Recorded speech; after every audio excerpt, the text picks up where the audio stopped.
All right, good evening, everyone. If we could all rise for the Pledge of Allegiance.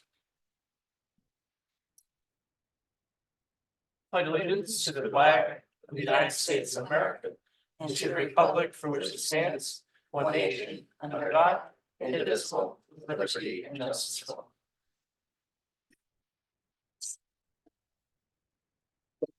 All right, we can ask for a roll call, please.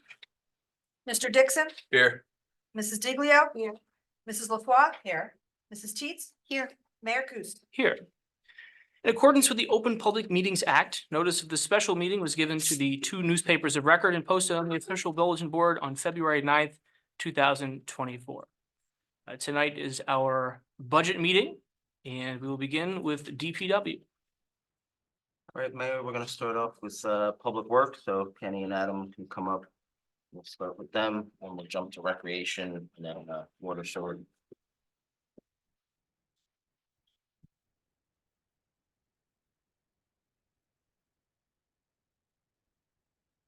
All right, I am on page 31.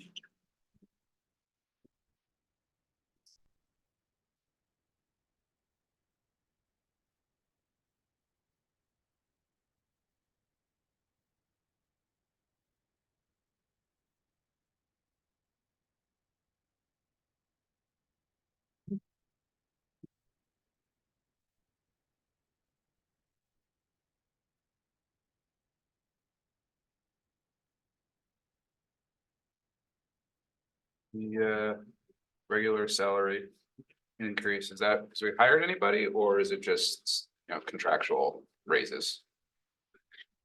Just curious. It's contractual. Okay. Yeah, it's contractual.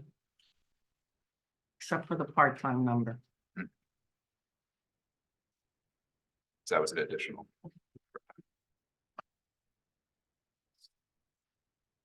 You're talking about like a $60,000 increase from 23 Yeah, to yeah. 24.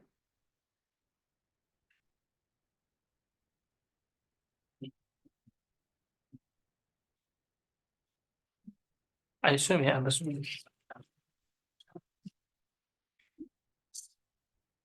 Well, suppose we could do it that way. So if the two of you wouldn't mind just maybe just giving an overview of what we see here. And then if anyone has any questions, just jump in. It's pretty much basic across the board from what we usually budget. You'll see that the equipment maintenance is a little higher from what we spent last year, that combined road reconstruction, curb and sidewalk. And we also had a little bit of OSHA repairs put in there because we had OSHA consultations last year. And that increased a couple things, spent more money last year than we had anticipated. Tools and supplies is pretty much the same boat. That's why that one was, it's budgeted lower than what we spent last year. It's a lot of the OSHA stuff. And everything else is pretty much what it normally is.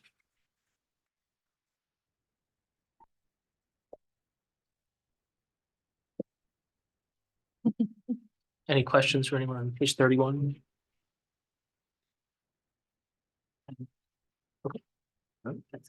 32. Let it snow, let it snow.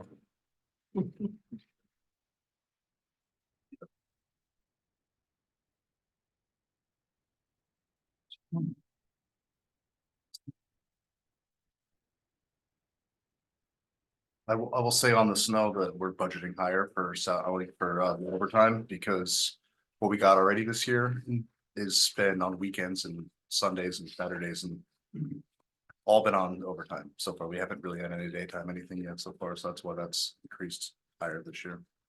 We've spent 43,000 as of February 8th of the 80 budgeted.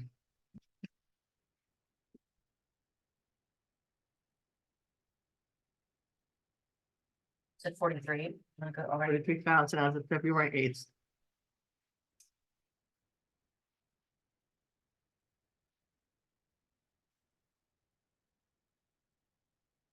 Any questions on page 32?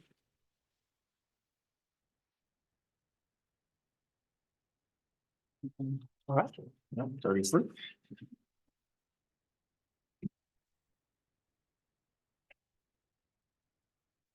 I do have a question. under the stormwater Which page, 32? on page 32, the consultant service. What was that consultant service for that we spent over almost $11,000? We did the Dollar General study this year. Flooding, so that was the chunk that was unplanned for, and that is going to be every year. Thank you.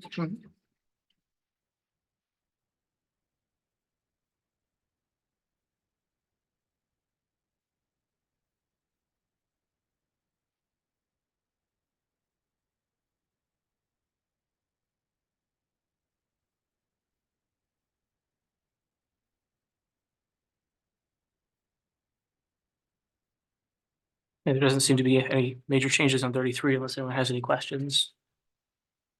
23 to Just the 24. recycling, sanitation, salary wages increase. We changing hours or? Is that just adding hours or? That's the recycling grant that was afforded the town last year.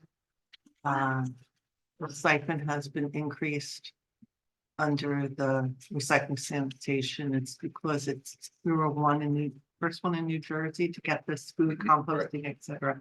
I know Debbie Danielson's been talking with, I think it's a town in Connecticut that has it. So nobody really in Jersey, there may be maybe one other one. So it's all new We're and the first for New Jersey, yeah. a lot more work involved. Gotcha.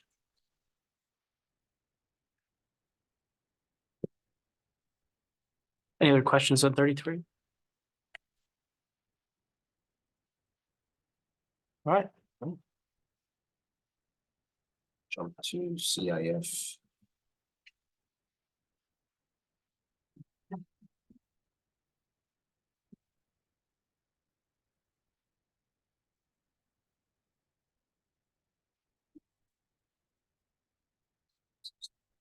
So CIF, we have, it says recreation, community development, it's really all encompassing the memory park electrical, some upgrades we want to do down at the park for 16. Adam, you want to talk about the mower? that you guys Sure.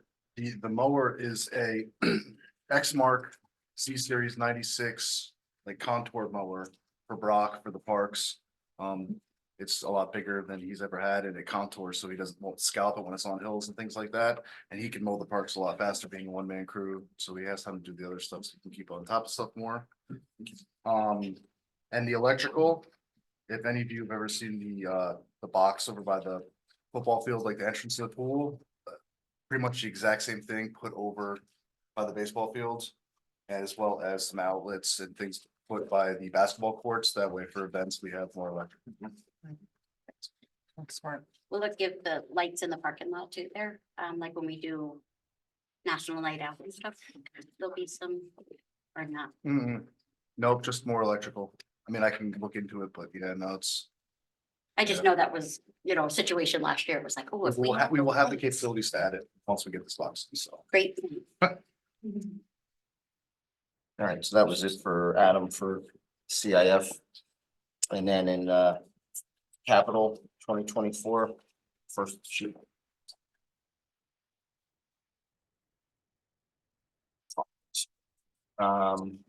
We have funds in for the boardwalk connector in Memory Park. We got the grant. This is additional debt authorized. If you recall, we had one of our younger residents come and talk about crosswalks for Liberty Street area, and I sent you guys the memo from Harold.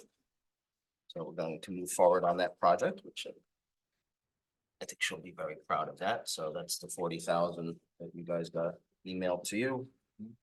We're resurfacing Duma Drive, Duma Court, Valley View. We have the grant for 158,360, and then there's additional debt. And then the only other one for Adam is the HVAC, which is a placeholder right now. So maybe just talk about the HVAC in this building and what we're looking to do. So if you look back at like B&G, like a lot of repairs, we Speak spent up because you're talking. Oh, sorry. We spent a lot of money on HVAC repairs last year, and we still don't have a conclusion to fully what's wrong with it. So it's a custom unit for town hall that's old at this point. It's a mess, and they can't fully understand, like they can get it working for a day or two and then it does all this weird stuff. So I'm just looking to get the whole thing replaced so we don't have any more issues. So That's pretty much where I stand with that. Is that's the entire unit? That's the including- whole Four Seasons unit on the roof, yes. No need to replace ductwork to, All that Match the stuff's unit, really that's all fine. okay? Yeah, it's just mainly the unit. Got the original?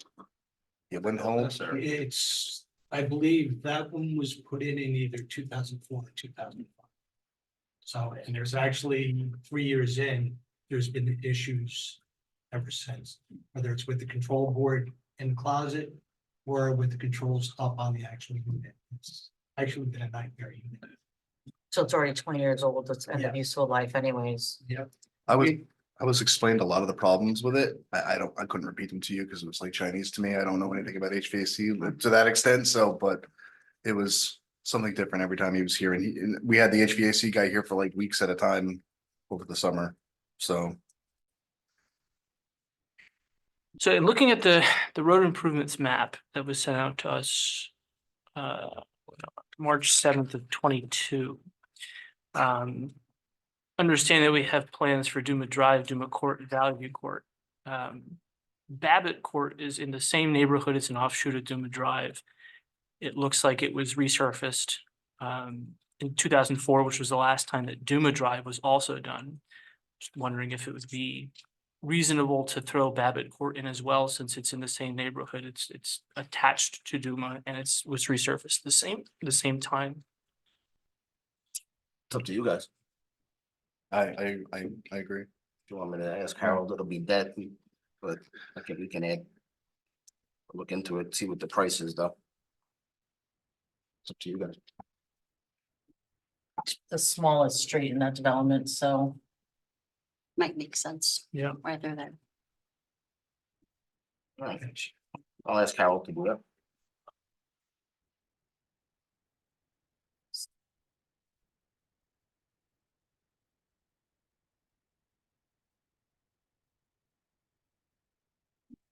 Nothing else, will kind of parlay this into Parks and Rec. And pool and fun stuff. So I'm jumping to 36.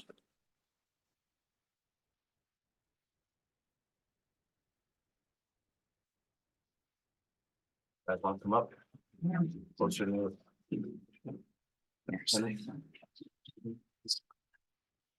Something's in the water at the pool. I'm staying out of it. Something's in the water at the pool.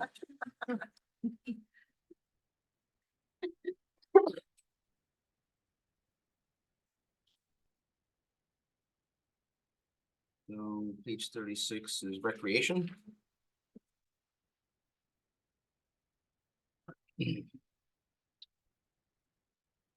So the increase in salaries from 23 to 24. Related to. Who's coming out of that increase for rec part-time?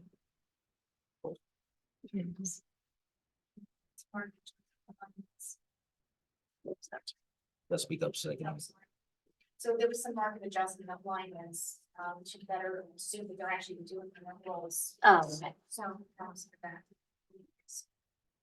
Thanks, Judy.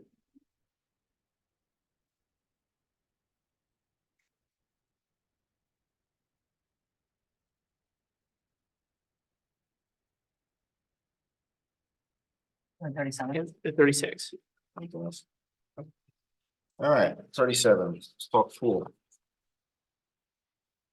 So the security money allocated, nothing's spent in 23, are we doing an So it's a upgrade? new position that Okay, they're adding to the pool, so to have an actual security guard there regularly, especially during our busy times. Just to kind of mediate anything necessary, because we had a lot of calls this year.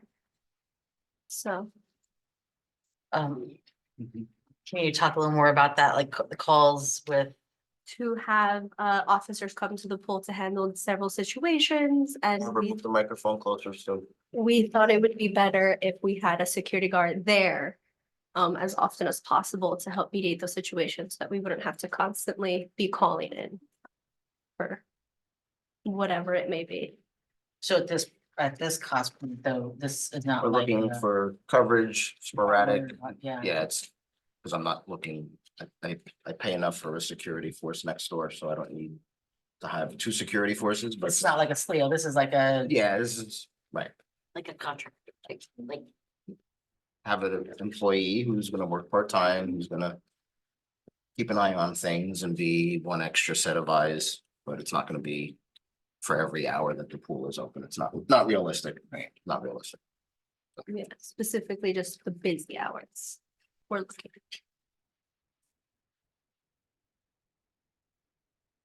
And the lifeguard wages, that's more Jen again around level setting, Yeah, we did that across the board. right, That was one of the guys, goals you guys had for us. right.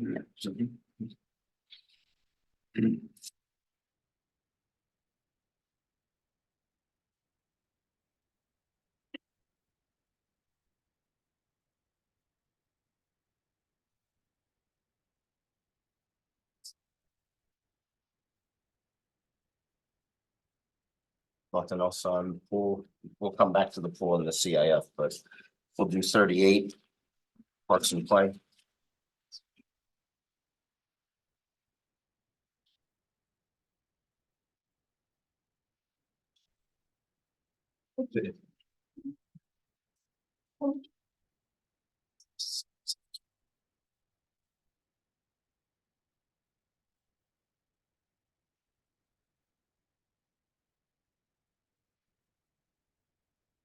Any questions on 38? The S and W accumulated absence from 10,000 to 30,000, it's 20,000, why? Some people are retiring.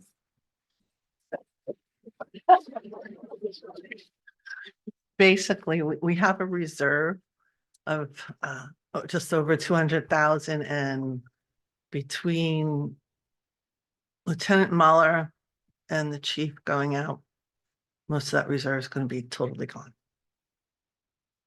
That's why we have to build it back up, because I think the following year, I'm not sure who's going out, but we'll be down to like next to nothing. And really, in 22, it was $1,000. That was pitifully poor, but it was to help out the taxpayers. So we have to beef up. This year we have 30,000 from the current fund and 15 from water and sewer. Because it's been like 10 and 20. Water and sewer has had the brunt of it, where technically water and sewer is only 25%. So we shouldn't penalize them to carry the brunt of the accumulated absence.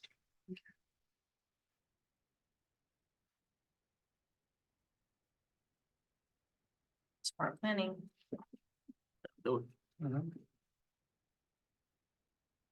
No, some 38.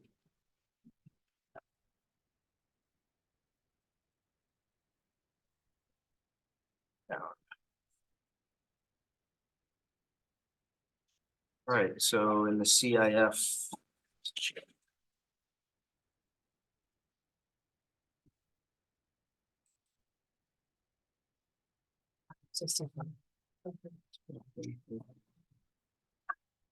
All right, so 66, it's the first capital sheet. Various pool improvements, I'll read them. Barbara's wish list, you call it? Yeah. Adding concrete from pool deck all the way to the fence line. There's a 2-foot gap between where the pool deck ends and the fence line begins around the entirety of the pool. Currently, it's the overgrown grass or mulch that ends up in the pool, which takes hours every single day to clean up. So if we could just fill in that 1.5 to 2 feet around the whole pool deck, it saves a lot of time and it makes it very pretty. You like pretty. Mhm. New lane line reel. The one we have is very, very old and broken. So every day when the lanes go in and out of the pool, again, the guards are spending a lot of excess time trying to fix it and kind of configure it so that it stays. And so it's just one of those things that we'd like to replace to have in working order again. Exhaust fan for chemical room. This came from the Board of Health. When she came and had our inspection, she mentioned that we should have an exhaust fan in the chemical room because all the chemicals in there. It is a very, very strong smell. And even Brock says it could get to his head sometimes, so we want to add ventilation in there for him. Replace the countertop at the pool. It's falling apart, and so it's being held together by duct tape and hopes and dreams, so we would like to. Which countertop was, or was just in the bubble? Yeah, that Okay. fishbowl bubble right when you walk in. And so we'd like to replace it so it looks nice and clean with the rest of the pool improvements. What are you replacing with, what material? Marble, I think, right? Granite? Granite or a laminate. So that is in Bill's project. Last but not least, new PA system for the pool deck. It hasn't worked in about 2 or 3 years, or if it works for all of 20 seconds and then dies down. So currently we are working with a megaphone. But because of the size of the pool and how busy it gets, if we could replace the PA system, that would be extremely helpful. So a couple questions. Does the additional concrete to the fence provide us with any additional space for more chairs or seating? Yes, Okay. right, because of that 2 feet, I can add, in 2 sections of the pool, right Right. along the main fence line, I can add a second row of seating now. Right, Which I don't have space until that's put in. so, because that's what I was thinking. So then do we have in the budget for additional seating? I started been planning for that, yeah. That's in this, but that's in this, That's part of what I have in my regular budget. oh, your regular budget. Yeah, Okay. Okay, and then with leftover from last year, I did purchase some extra seating as well. To okay, replace some that was broken for last year and to see where I can squeeze in for this year. yeah. Okay, and then the replacement of the countertop in the fishbowl, does that also provide for additional storage and or places where things can be locked and secured underneath that cameras? Hopefully, yes, because currently there is none. Right, And so things are kind of just shoved. Right. So hopefully there will be ability to be storage. because I would imagine that we would have to put some sort of substructure to hold up the new countertop. And so if we're doing that already, I would assume that we would also add some additional storage or cabinetry or whatever the case, because I think I recall, I mean, there's nothing in there except. Yeah, Yeah, something along those lines, we'll probably put some kind of open cabinetry underneath it in order to support the new countertop, which will be significantly heavier than the ones that are in. Right, okay, Yeah. so dual purpose, might as well, I mean, you have the staff there that's collecting money at times, like, I yeah. envision a locking drawer or something. That's all kind of beneficial. in there as well, in that budget. Maybe, Well, that could be done in the house. but- right. Yes.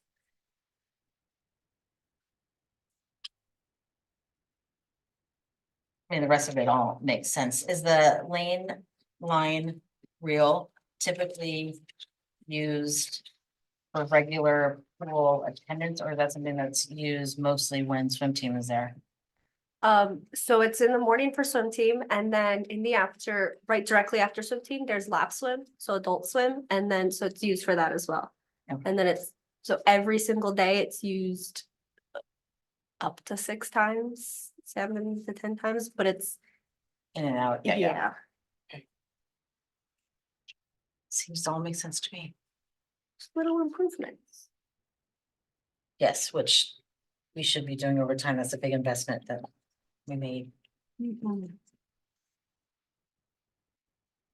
Any other questions? All right, thanks, Danielle. Thanks, Barb. Thank you. Thank you. All right, back to Kenny and Adam. We're on page 45 for water and sewer.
Any questions?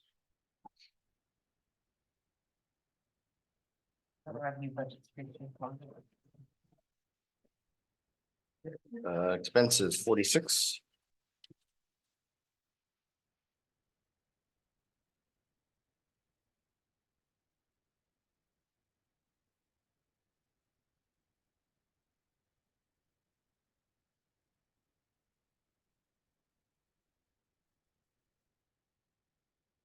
So the $100,000 increase on the budget is pretty much spread out overall the different lines, so it's just the moderate increases on each line item.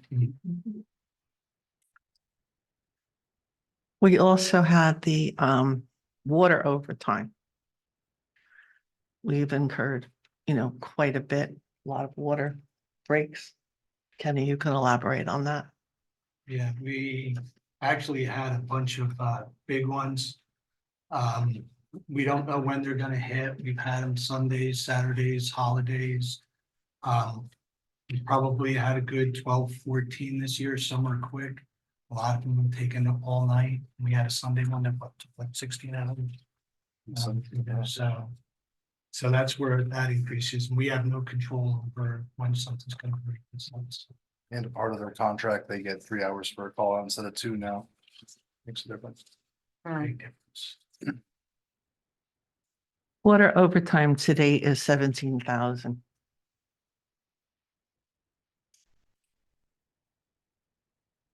Why so much on internships? There was only 900 charged last year and at 8,000 you're looking for this year for internships? Or is that part-time workers? The internships is truly an internship. So we made a decision to absorb the intern cost on the current budget, primarily my line, to help with the 2023 water sewer budget. So we've always used it, just we stopped using it. And it's truly for the interns that we have coming out throughout the year. So that's in terms that are not just water and sewer. They are all across all departments. We float them. They might be dedicated to one department or project. They're the actual intern pool that we use. We just split the budget between myself and water and sewer.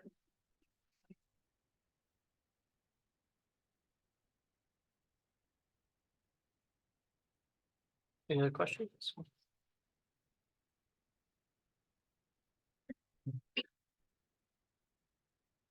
47. Oh,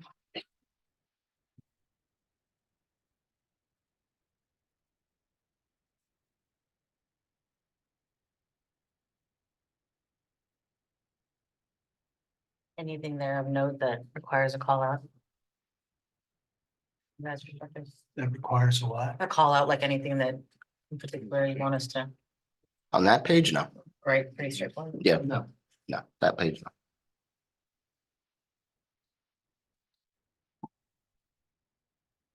Any questions? 47?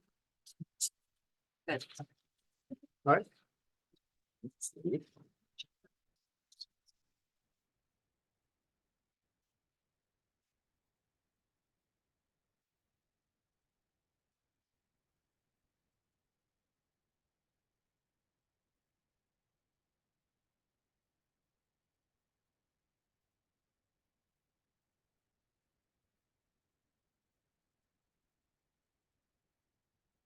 Any questions for 48?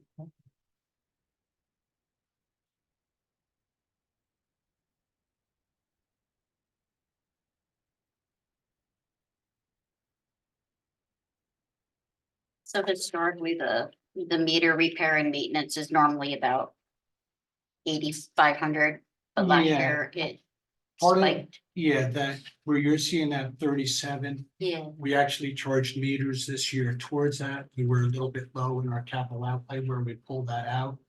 And we've also had our cost of our meters, if they increase depending on size, anywhere between $50 and $100 a meter. thanks.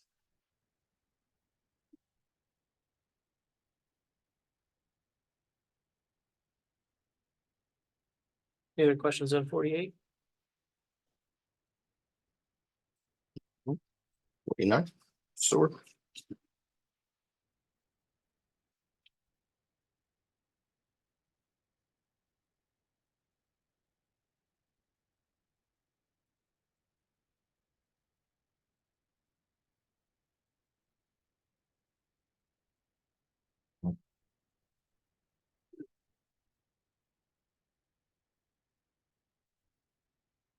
Any questions for 49? So the last couple of years, we've been budgeting around 2.8 or so, but spending around 2.4, 2.3 to 2.4. We're just being conservative in the budget again in case. I have no idea on increases on anything. Parts, labor, things like that. We've already been told multiple times this year to expect the increases. So rather than try and shortchange ourselves or anything, especially you guys all know, take a look at what chemicals and everything else did. I don't want to have that happen with our motors, our pumps and stuff, especially there are things that we need desperately. So. Hedging our bets.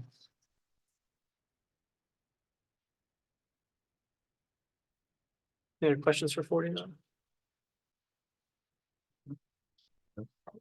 50 we'll skip, we'll do that with the capital, so if there's any questions on 51. Last page for that.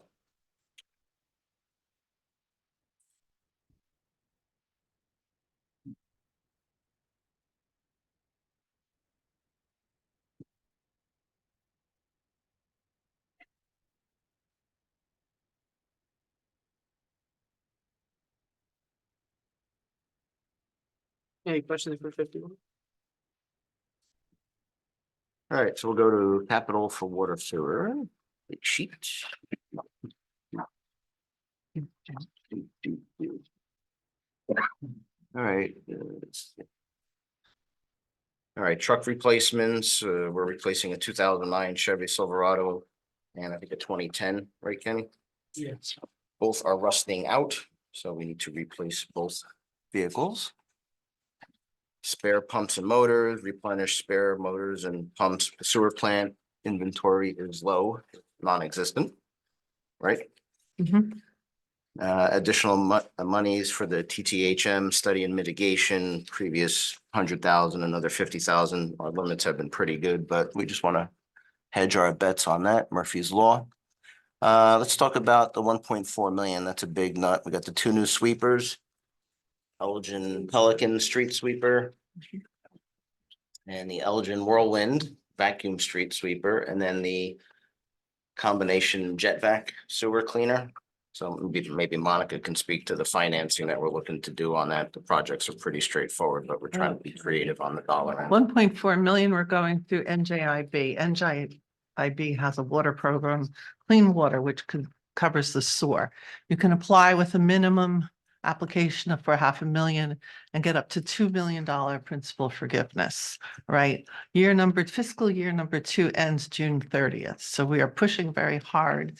Number 1 with Fred Margron's PCI group for 600,000 to be approved by NJIB for advertisement and bid and be closed, have a loan before June 30th for almost 600,000 there. And through Suburban Engineering, the 1.4 for procurement of these 3 pieces of equipment. And hopefully each town pool is maxed at 2 million. Hopefully we will come in there. So that's what we're going for right now. Between almost 600 and the 1.4, you know. What are the stipulations on the loan forgiveness end of it? What are the requirements or the time frame or? Well, we have to have a closing by June 30th. Requirements are every month we meet with the NJIB people, all their engineers, they've got a slew of them. And we go through different processes, what has to be done, what has been completed and done. When everything's done, they say you can advertise, bid out. Once we award the bid, which will come before mayor and council, then we apply for principal forgiveness to do a loan closing. If we have principal forgiveness, basically they grant us the loan, they give us the money and they forgive it. So we can apply for up to 2 million for clean water, which is SOAR, and that's what we're going for. All right, the lead service lines. We have the 100,000. So this is from Dave. DEP requires all public community water systems investigate and document all the water service lines in their distribution system from the water main to the building served to determine if there are any lead or galvanized water service lines or lead gooseneck fittings. Any lead or galvanized must be removed and replaced by July 2031. Water Department must provide an update to DEP on the progress on their research into the types of water service lines in the distribution system by July of each year. Palo is working with the department working together to research all construction projects and water system records that have involved water main and water service line replacements in order to provide documentation on the existing materials for a substantial number of the water service lines. The next level of research will involve physically excavating test holes over the remaining water service lines to determine and verify the water service line material. Results of the water service line materials are submitted to the DEP and are also posted on the town website. That's the 100,000 there. Sewer line upgrades, we have the money that we've already budgeted, so we're looking to add to that to help with the sewer line upgrades.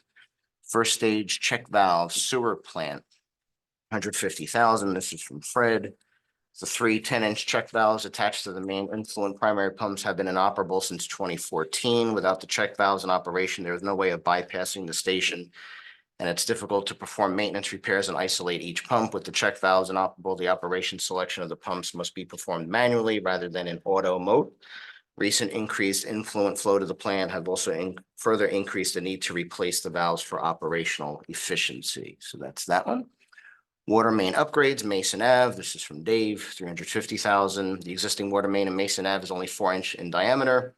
The fire hydrants on Mason Avenue were flow tested in 2011 and only flowed approximately 20 gallons per minute. The minimum flow should be 500 gallons per minute. This project will construct a new 8-inch diameter ductile iron water main at the following locations. 1, from the intersection of Gardner and Merriam Avenues to the intersection of Gardner and Mason Avenues, bring water up from the new 12-inch water main that Newton Water Department constructed in Gardner Avenue in 2011. 2, the entire length of Mason Ave from the southerly end to the intersection with Pine Street. 3, 4 new fire hydrants will be installed along the new 8-inch water main on Mason Ave. In addition to the new 8-inch water main, the existing 41 residential water services will be replaced with new 3/4 inch type K copper from the new 8-inch water main up to and including a new curb stop and curb box.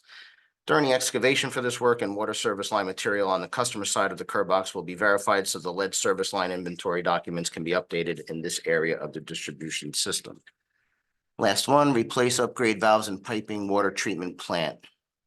150,000 other funds, replace severely rusted valves that are critical to the operation of the water treatment plant, along with upgrading various piping throughout said plant. So that is your water sewer capital for 2024.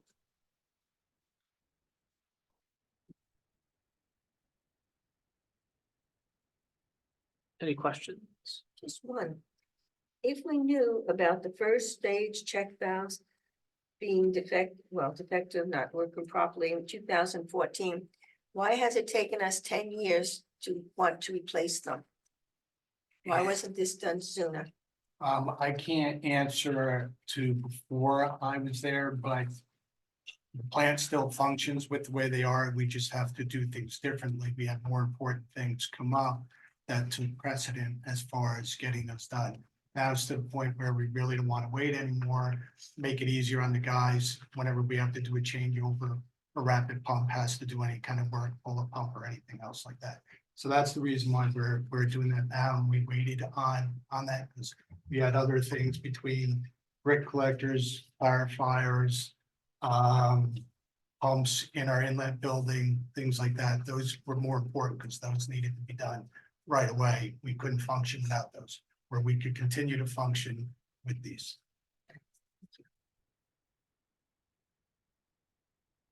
Any other questions?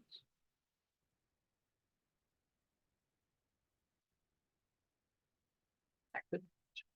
Oh, you're good? All right, thanks, guys. All right, we're gonna switch gears Thanks very much. Thank you. to page.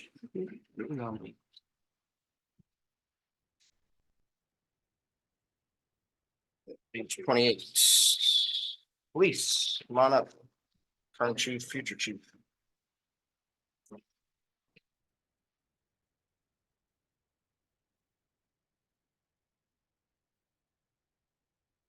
All right. Thanks for coming. Steve and Joe. We're on 28, police salary rate, police other.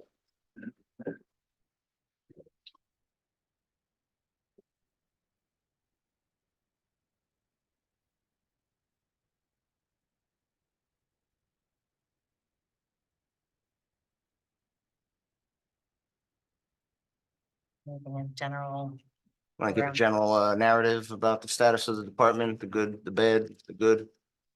It's all good. It's all good. It's all good. Beautiful, beautiful. So like always sit in front of you, we're always in transition. So as you know, in 2023, Sergeant Teets retired. Also Steve Neidl took an early retirement. So we hired 3 new officers, Officer Martin, Officer Wagner, Officer Fleming. And we promoted Officer Meisinger to sergeant. So moving forward, as you know, I announced my retirement and Lieutenant Muller's intending to retire. So during this transition, you know, we're gonna be obviously a new chief, 2 new lieutenants, 2 new sergeants, and we're gonna hire 2 new entry-level officers. So again, 24 will be a big change again in the department. Looking, you know, like usual with the big changes, you know, education and training with everybody, trying to get them prepared for their you know, new roles in the department. You know, we've had a busy year. We've had almost 3,000 more calls for service. We did 11 more traffic stops. We've had 12 more DWIs. And we've had 40 more arrests since 2023. I'm sorry, 2022. So we've been busy. It's been a busy year for us, both staff wise and with call volume.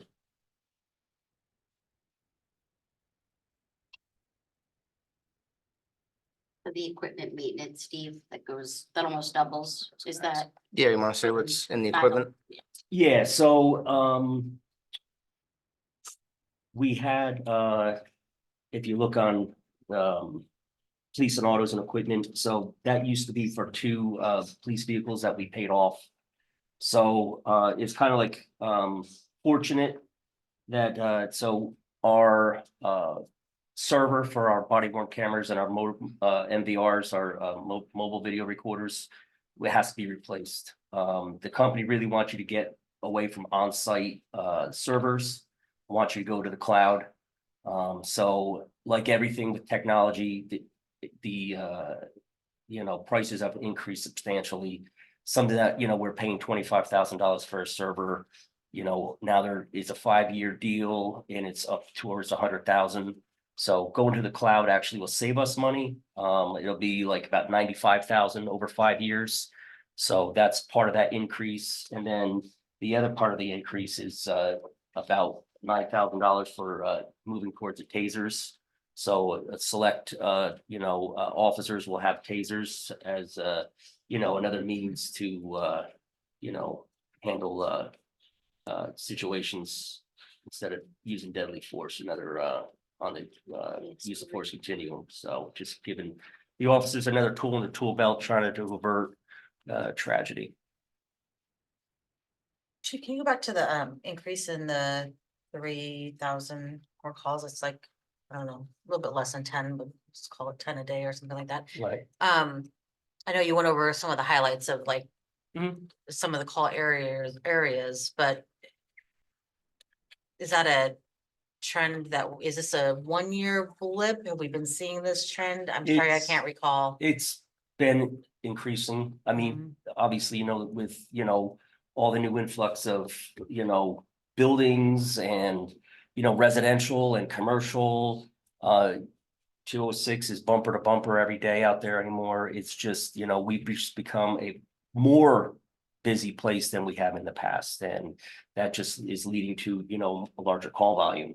Because I know the So- first aid calls are up, the fire department calls are up. I mean, it makes sense. Obviously, you guys are all working together. Just didn't know if there was, I mean, we addressed the juvenile, you know, last year. Right. Just didn't know if there were other trends or things that you're seeing that just need to be mindful of in terms of equipment needs in the future, additional training that might be needed, or is it all just kind of routine matter of business? It's just more of it. It's just routine matter of business just because of the increase of people coming to Newton. It really is. So it's, you know, just general calls of service. There's nothing that's alarming that stands out when, you know, I did an analysis of the annual report. There's nothing that really, I would say, wow, we really need to, focus on here. It's just a general, I mean, like this, we had 40 more arrests, that's substantial. And 12 more DWIs, but it really, talking to other police chiefs and around, it really is, I think the effects of COVID, I really do. We're still feeling that, believe it or not, with our call volumes. Disturbances are more, fights are more. I don't know why it's trending that way, but it seems ever since COVID, we've kind of there's been an uptick. And to that point, the EMS volume, we've doubled in 10 years. We've doubled our volume. Right, Yeah. I remember you saying that, so. But it will definitely keep an eye on it, and see where it leads and doing a deep dive, in the event we do need something.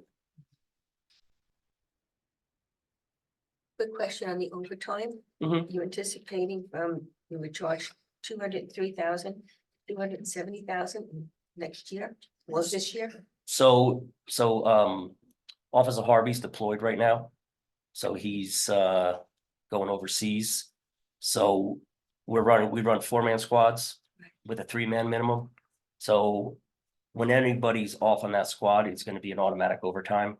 I, try to make some adjustments, but it's just kind of is what it is. And then the other aspect of that with myself leaving and Lieutenant Muller leaving, trying to get the entry, the new officers on board to get them trained and field training and get them up and running by the time we exit, because, like this, Officer Harvey might be out until late December, possibly. We don't really know when he's coming back.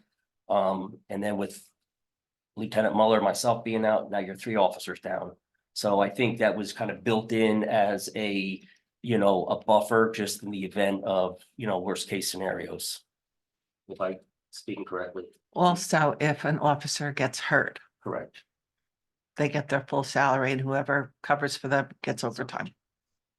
Yeah, so we're really running 1 man down right now, and then we could possibly be two down. I mean, it does happen, so.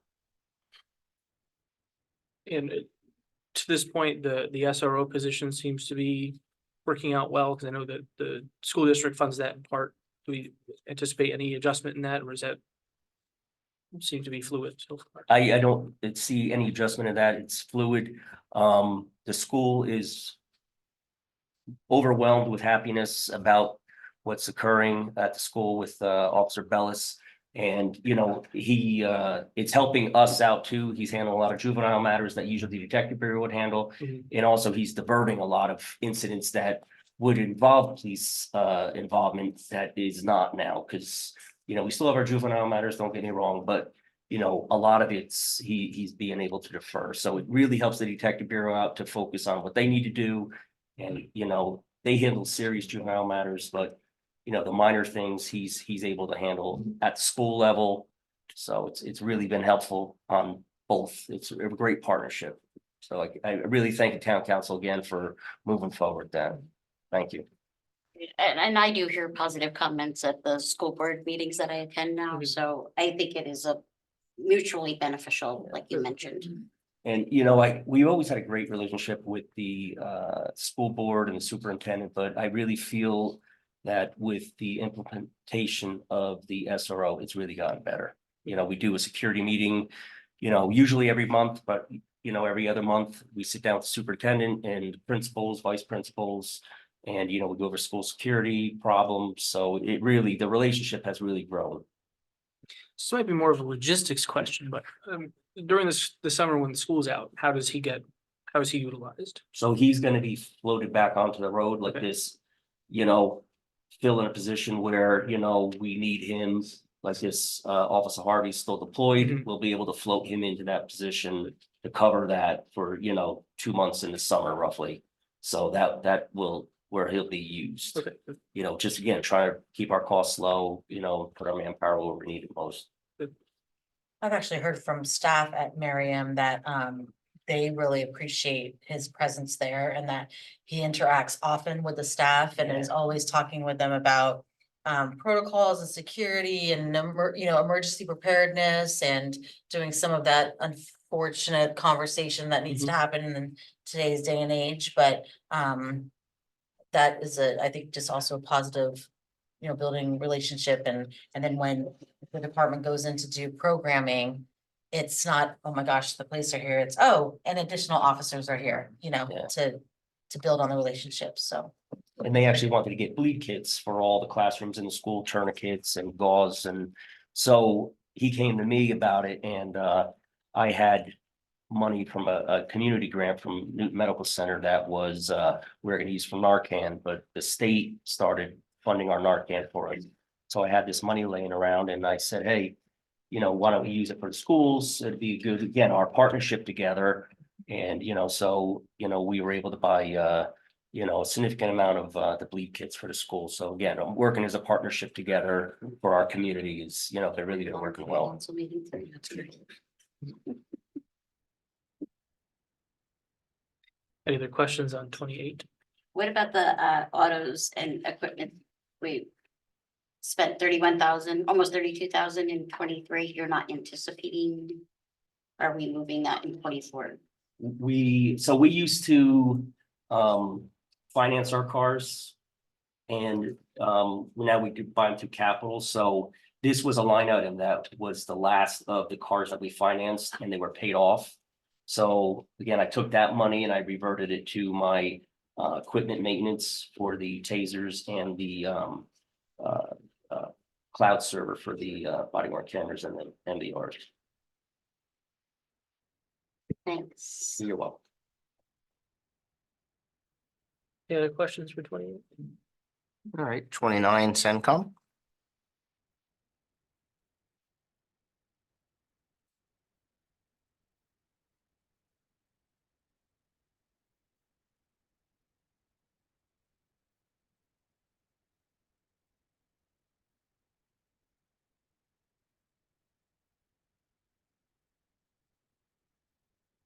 Any questions?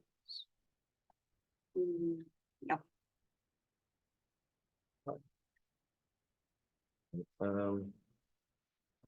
Chief, in the CIF, you have 48,000 for cameras and video recorders and the 16,000 for the drone. Maybe you could just walk us through those three items in Sure. CIF. Sure.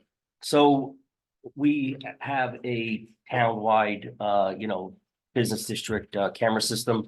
It's non-functioning. We was put in, I want to say like 2005, 2006, and it's, the company that we had put the system in, shortly after there was some issues and they left, and we've had our IT vendors over the years trying to patch it together. And it's finally just kind of came to an end. It's end of life. It's an old point-to-point system. So one camera speaks to the other camera, and then there's an antenna on top of the police department, and it comes back there.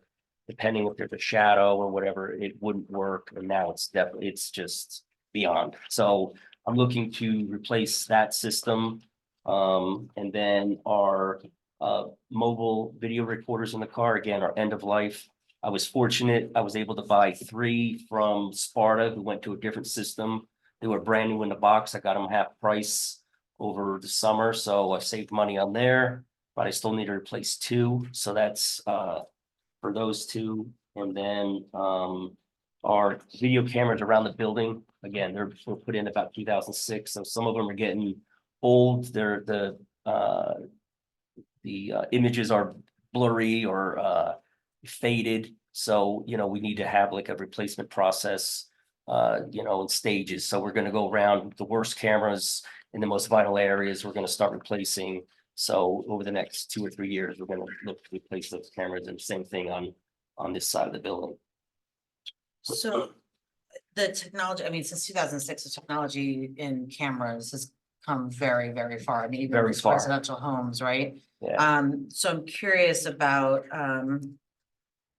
like the newer features. You talked about point to point and then having the antenna. Like I would imagine that that's a completely different system now with the newer ones that are going to go in. All web-based. all web-based, cloud storage, probably accessible from various places. Yep. Depending on who needs what and when. Mhm. Images are going to be better, probably even with audio, to some extent. Yeah, So thinking about interoperability with the ones that we're going to replace and the ones that aren't going to be replaced, is there, is there buying power to replace them all at once, so then they're all on the same system, all the same technology, all installed at the same time? Like, what incrementally are we talking about if we were to do it all at once versus piecemeal over 2 to 3 years? I mean, we could do that. It's, Like, I feel like installation all at once, one crew, instead of installation every Well, year. I we're, mean, we're paying cash. We don't have the cash to do everything. Yeah. at once. and we're That's using the issue. same vendor, so the vendor we've been using for years is the vendor that we contracted with to replace these, or we're gonna contract with to replace these cameras, because it's, so we'll be, even if we move to next year, replace more, it'll be the same vendor with the same type of equipment, and it all works together. so the ones that aren't going to be replaced are gonna be operating status quo as is, and then the As new is. ones are gonna be operating on a different. It's all in the same system. We're still operating on the same system. The only thing we're doing is unplugging one camera and plugging in a new one. That's really all it is. Okay. So we did, I've been working the last 2 years replacing all the back room, the DVRs and the server. So all our back room equipment is all good. It's just now, and that was imperative to replace that because it was so old. They're like, listen, this is gonna crash and you're gonna have a problem. So now we can move forward and just replace the cameras. So, and that's what they said. They said, you don't have to do them all at one time. Just let's take the worst ones, Okay. fix those, and then, you'll be good. And we added new ones after that incident last Yeah. year. We Yeah. added more panic buttons. Mhm. We did a lot of that. Yeah, we had better coverage around the building. So we went to a multi-point camera on the back corner, on the front corner, and over on the side of the driveway. We have visibility now where before we didn't. We have visibility through the side door access where we never did outside, only in the vestibule. So we have done a lot of work. We put cameras out front. Like Tom said, we did panic buttons. So we really have upgraded our security system immensely. And this is all part of the same system integrated with the cameras that are up on the streets and, Yep, everything will be all together. okay. Yeah. And And then our drones. So policing really is moving towards drones. It's cutting edge, and Newton has always been cutting edge with our technology with policing. They're used in so many ways. Missing persons, that's our, we have a big issue. It seems like in Newton with some of our missing persons. We can cover so much area so quickly with a drone. You can put it up and find somebody. Crowd control, again, we've had, our instances in the park. We have, Newton Day, where we could put a drone up and just do an overwatch and look and see if we have, anything brewing, and we don't have to deploy any officers. We can just do it from afar, so nobody, gets, excited about, police being in the area. So we really can do like an overwatch from behind the scenes. And our parades, all the things happening on parades, we can just do an overwatch to see if there's anything going on, along our parade route, cover so much area so much quickly. The other thing is officer safety is which we're all paramount with. We had an incident that wound up going over to Sparta. That was an investigation that started here, and we were calling, the Keams unit and other agencies, and it was possible armed suspect and all these different things. And Vernon came, and they have an older drone, but they put it up, and within like 3 minutes, we were able to resolve the matter. And all these resources we were pulling in, and officer safety, it was like as soon as we got an eye on what was going on, it was able to be resolved, and everybody was safe. So these are really things that we really need to look forward to and really do. And this new the drone that we're getting or want to get has a light on it. So again, missing persons, that's infrared. So, we've been searching woods. We had a escaped person from mental health from Newton Medical Center. I don't know, 2 or 3 summers ago where, we had state police helicopter flying over with thermal, but because he's in the cornfield and the helicopter couldn't get low enough, the corn acts like a thermal barrier. We could fly that drone right over top and we could have found him. Again, we had 3 canines, numerous officers, and we never found him. And It helicopter. would, and helicopter. And it wasn't until, a resident actually saw them walking out of the cornfields when we found them, but we could have probably ended it so much sooner. Dan Finkel and I went to how to start a drone program it was put on by Elizabeth, who's really on the forefront of drone technology and policing. They actually deploy a drone unit for patrol. So there's actually an officer that just drives around with a drone in his car. They have a call. They throw it up in the air. They launch them from their PD. They're handling drone calls with drones, believe it or not. They get a call that there's a fight with 25 people. They fly the drone over there, realize it's only 2. Or it's 50. So they know how to deploy the resources. So it really was interesting. And one of the interesting things that, I was like, all right, I'm sold, was they had a robbery at a gas station, 2 suspects. Officers go there, they find the one suspect pretty quickly. The other one, the officers searching backyards, can't find him. Again, drone patrol puts his drone up. He goes through, and for whatever reason, he went back where they just searched the area and he sees the suspect getting out of a pickup truck. So he calls the officers back, says, hey, he's by the pickup truck. He sees the officers coming back.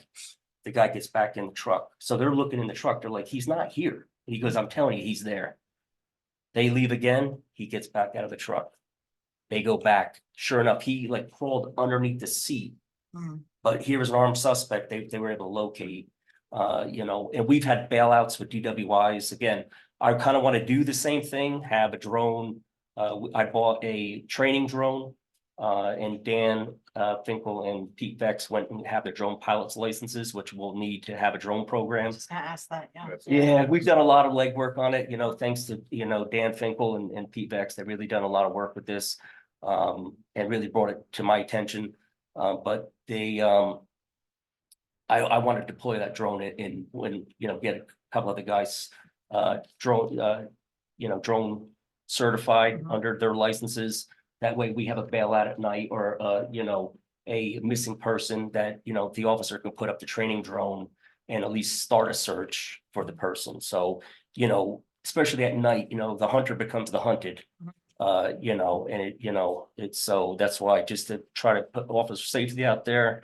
Plus, it's not just for the police department. We can use it with the EMS. We can use it with the fire department. Again, Elizabeth, they were fire department gonna deploy officers or firemen on top of a roof. They flew over with a drone and they're like, don't go on this side. It's red hot. It's gonna fall through. So, it really is a lot of safety.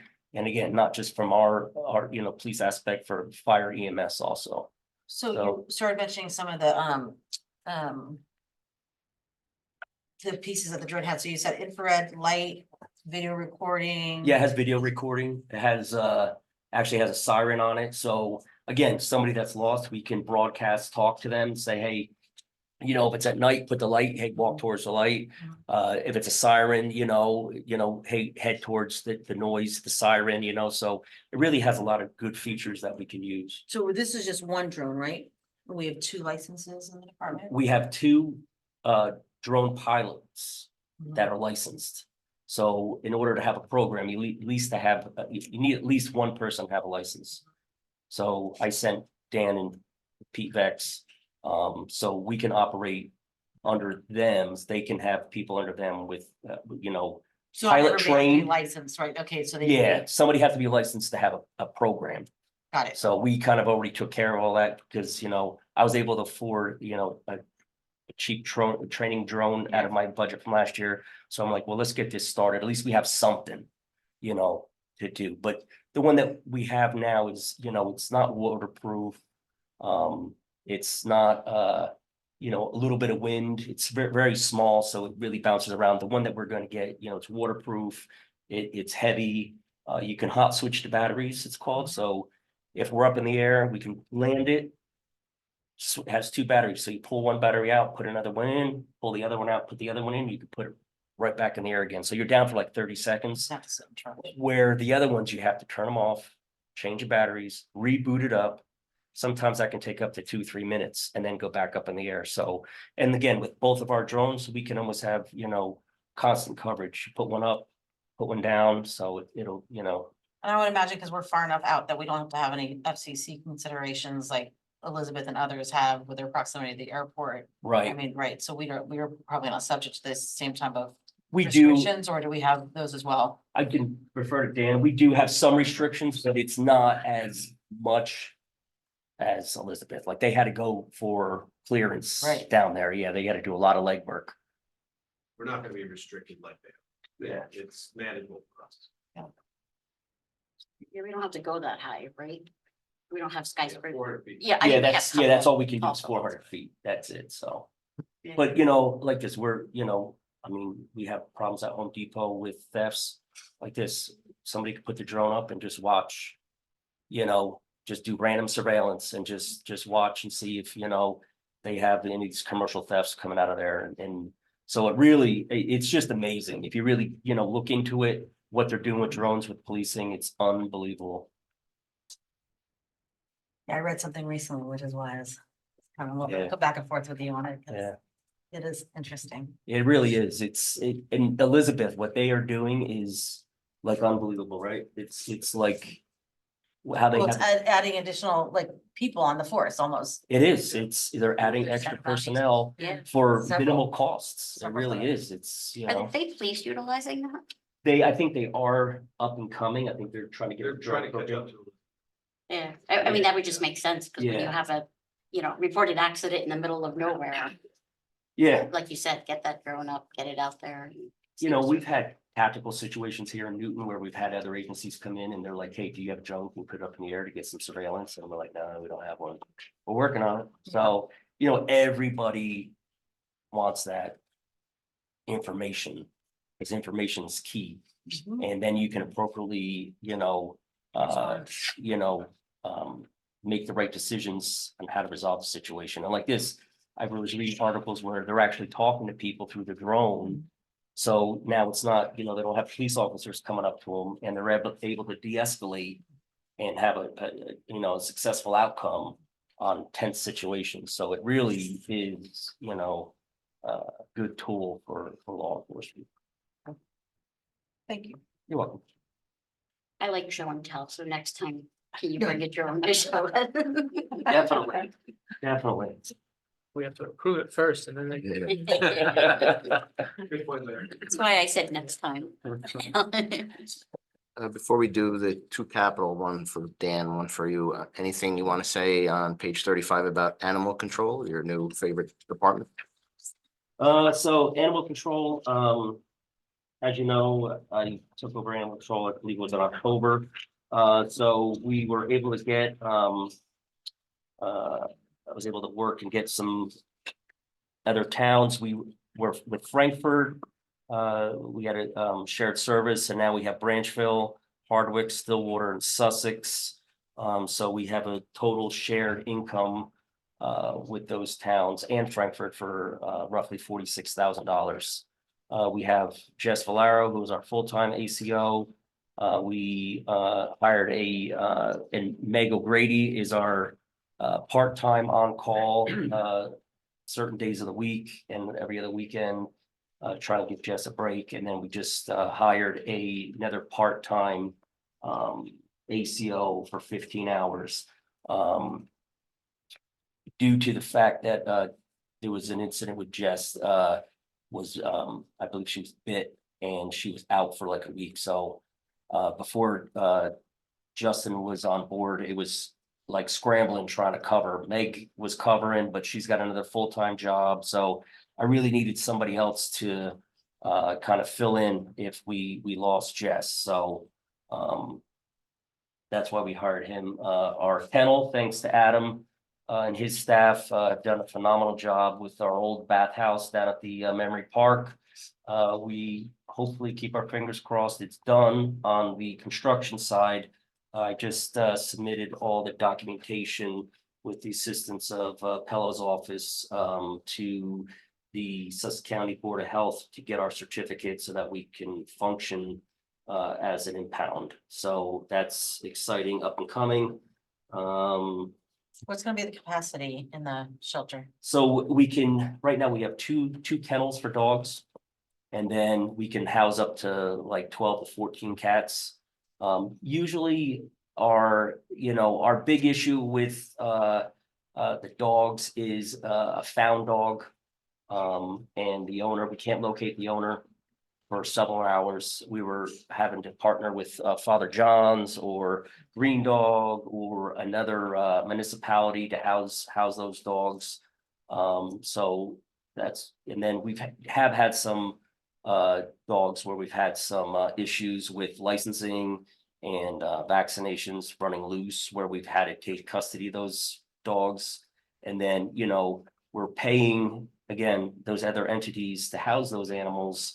The owner is responsible for those fees, but sometimes they don't have the funds to pay. So then, ultimately we wind up paying, and then through the courts, we'll try to recoup that money. But, and then the cats, really, we haven't had a really big issue. We've had some, people that have gone to the hospital. There's nobody to care for their cat. So we've had to house cats here and there, but Jess does a phenomenal job. If we have a stray or something that's found, finding homes for the animals usually within a week. So, that's our big issue. It's really just like a holding facility. It's really not like we're really running a kennel. I know like some other municipalities, Paccon and stuff, they really burn in. They really house a lot of animals. We've been fortunate so far. We haven't had to do that. So How are our feral cat little enclaves are all, we're doing actually pretty well. yeah, Pretty well. Jess actually just told me today, the one cat colony, I kind of put my foot down with the cat colonies and, said, tap the ordinance and said, we really need to file the ordinance. If people are feeding the animals, they're gonna take control of the animals. If not, we're issuing summonses because it was getting out of control. Terry can speak to that. We're spending a lot of money. So actually, one of the people that took control of this cat colony actually submitted all the paperwork today. They all got them all spayed and neutered, all vaccinated. So we're really making headway. There's one more in town that we really need to take care of, but we're working on that. so this all kind of just sets up, I mean, to me, it makes a lot of sense that animal controls under the purview of the police department. Correct. I mean, a lot of times when the officers are called out for various, people are calling the police department for various either nuisance or lost animals or whatever, right? And then you having oversight over the ACO, that just all seems to make sense. And also, if there is some sort of call out that is contentious for the ACO, they're obviously gonna be partnered up with police department, right? So to me, that Right. it makes sense. And then, of course, I mean, we love the 5 shared services agreements, and this is something that's a program that's just grown exponentially over the last couple of years with bringing it in-house and the shared service agreements, and then obviously the staff growing. So in terms of, kind of overall oversight, right, there's probably buckets of time that you can allocate to say, I spend 65% of my time on this and this and that. Have you seen, because of the growth, have you seen some additional resources, time spent, like just now that it's under the police department's purview, that has maybe been a little unanticipated, or because it's in-house? Yeah, I've spent a lot of time. I'm gonna probably say sometimes 3 to 4 hours a day with ACO. But again, like I explained to Tom, it's you're starting a new business.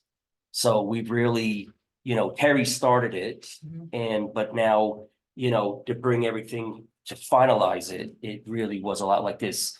The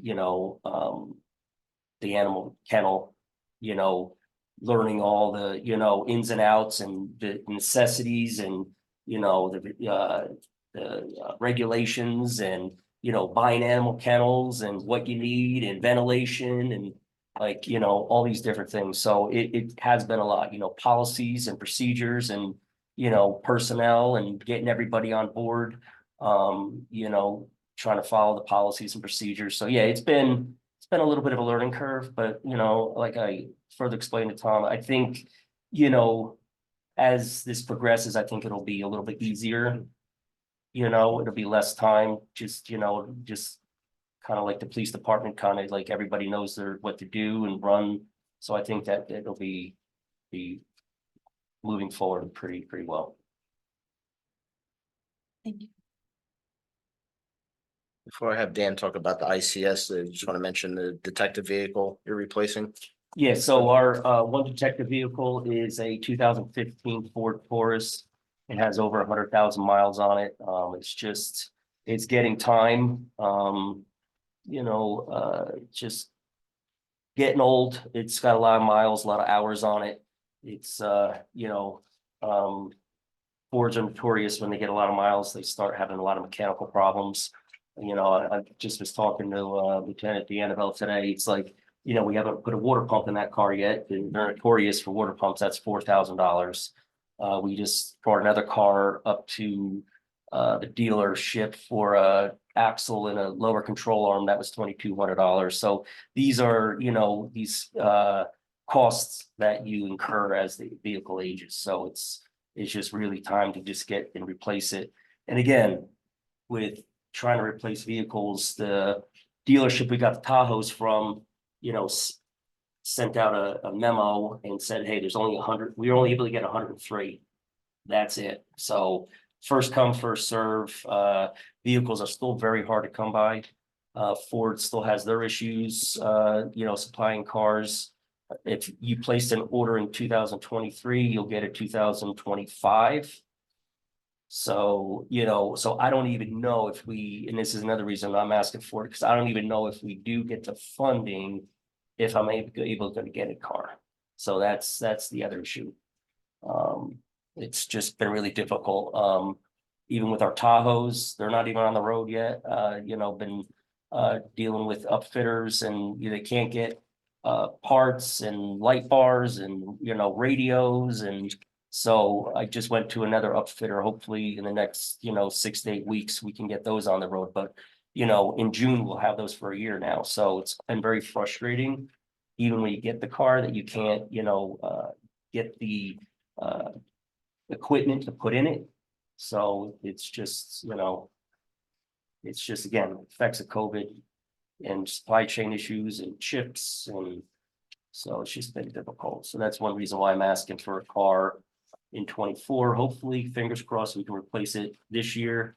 But if not, at least we can be ready to put an order in for a 2025, hopefully, through like Chevy, because Fords, you're not going to be able to. Okay. And then Dan, you want to just speak to the ICS proposal? Council has the copy, so come up, talk about that if you could. Thank.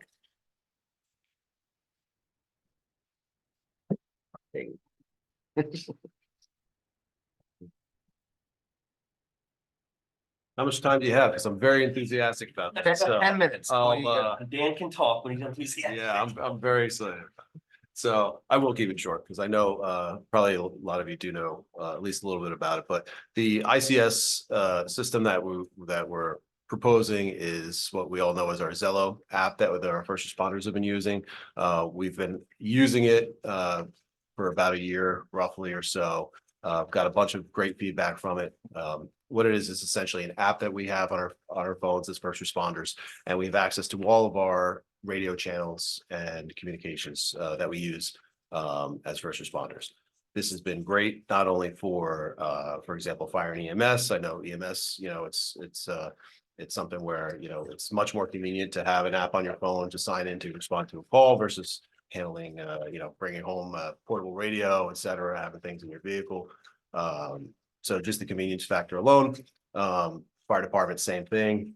But also with the police department, we have this, not, it's a little bit of a convenience thing, but it's also has all of these unintended kind of nice side effects that it's had. For example, it works off of your cellular connection, not off of our radio connections. So one common thing that happens to all of our first responders is going into some of these big buildings like the high rise or the hospital. You lose your radio service because it's a big concrete and steel structure. And you don't have any ability to communicate or hear what's going on from dispatch, et cetera, you're kind of just on your own. So a lot of times, you know, I know in the police department, what our guys do is just pull out the cell phone and call dispatch, and you end up trying to bother them at the desk to repeat what's going on the radio to you, so you know what's going on. It's a whole issue, but you don't really have a better solution. Here, when your radio doesn't work, you pull out your cell phone. As long as you still got cell service, you sign in your app and you can communicate with the other guys at the building just as clear as on a regular radio. It really has been great. I know in the first week that we started using it at the PD, we had a situation right here at the high rise, and it was a situation where one of the officers was searching for a suspect. I think it was you know, it wasn't a violent offender, but it was something where there was somebody at large that they were trying to locate. Officer searching the building finds the guy, but can't radio to the other officers in the building that, hey, I'm out with this person and, you know, you need to come to my location, et cetera. So was able to use that to immediately, you know, sign on his phone and get the other officers there to help him out and, you know, effect an arrest safely. And that's just one example of so many where this has come into handy. I know at the hospital, the same thing. Fire department goes there quite a bit for alarms and things like that. And as soon as you walk through the doors, you know, they actually walk around with partnered up with a security officer a lot of times and just use the security radios there. But again, you're communicating on a security radio to a security officer outside, and you know, your firefighters that you're with that might be in other parts of the building can't hear what's going on. So it's a constant struggle that this seems to have helped out. Another thing that's great too is that this stands alongside of our radio systems that police, fire, EMS all use. It doesn't replace it, but one benefit of that is that it also serves as like a backup. So you know, we just had our consoles replaced in dispatch pretty recently, and there was a transition that thankfully went real smoothly. But if anything was to happen to our dispatch consoles, this serves as kind of an easy backup that as long as there's internet access, our dispatchers can rely on that as well to communicate on all those different channels. And it's not just police, fire, EMS. We also have a lot of our mutual aid agencies on there, helps with interoperability, large scale responses and things like that. There's just so many things I could go on all night about. There's you know, I try to reel myself in a little bit. We got 6 minutes, don't worry. Thank you. We appreciate your Thank you. enthusiasm. Yeah. So there's a lot more, and you know, catch me at any time and I'll go on and on about it. But it's a fantastic thing. I think this is a great project because, you know, it's something that's great, you know, for OEM, for the interoperability and our purposes, but it also it's great bang for our buck because it serves police, fire, EMS, mutual aid responses. Every single thing that we do as first responders, no matter what you know, what flavor of first responder you are, it helps us all, and it's helping all of our agencies throughout the town. So I think it's a great project. The funding that you're looking at tonight is just for the hardware backend. It interfaces with a cloud service called Zello. That's the one that we've been using. Zello is probably the most popular walkie-talkie app company out there. They're generous enough to donate their services to us as first responders, so they have not charged one dime the whole time we've been using them, which has been fantastic. And they're very proud of that program that they have for first responders. I foresee that going on probably forever. But the great thing about this hardware too is that it's service agnostic. So you could, if tomorrow Zello disappears into thin air, and now we're going to switch over to a different service, ESChat, Motorola, or any of the other ones out there. It's just a configuration on the back end, and it works with all of those systems. It works with digital radios. It works with analog, VHF, UHF. It doesn't matter what type of radio you use, and it doesn't matter what you have, Apple or Android or desktop software. It really is a super flexible system. And so this is I think a really worthwhile investment for the town to make in our first responders and their communications infrastructure. But is it gonna talk to your drone? Well, you know, again, talk about things I'm enthusiastic about. You know, I know you didn't want to get out of here anytime soon, but yeah, we'll have a chat another time. But yeah, it's you know, I'm big on technology, but especially technology that's really helpful. And in this case, definitely improves public safety in Newton. So I think it's a great project. And just to add to that, so the dispatch center from the state of New Jersey, they're talking, you know, having chat groups amongst dispatches, and this is something like that. You can create chat groups. So it really is what everybody's moving to, so that we can talk together, especially during a critical incident, and that's 9/11. That was one of the biggest problems.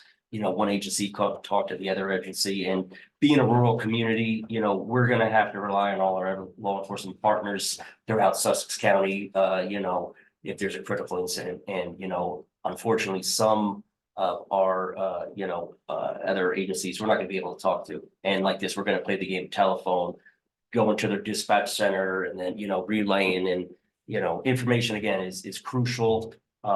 You know, get it immediately. And, you know, again, by the time sometimes it comes around, it's not accurate. So it is something that we really need to have. So Thank you, Chief. I agree with everything Dan said. Thank you, Mayor. Yes, it is, it really has been a saving grace for us on the EMS side. We're very glad to have it. Thank you. Glad to hear that.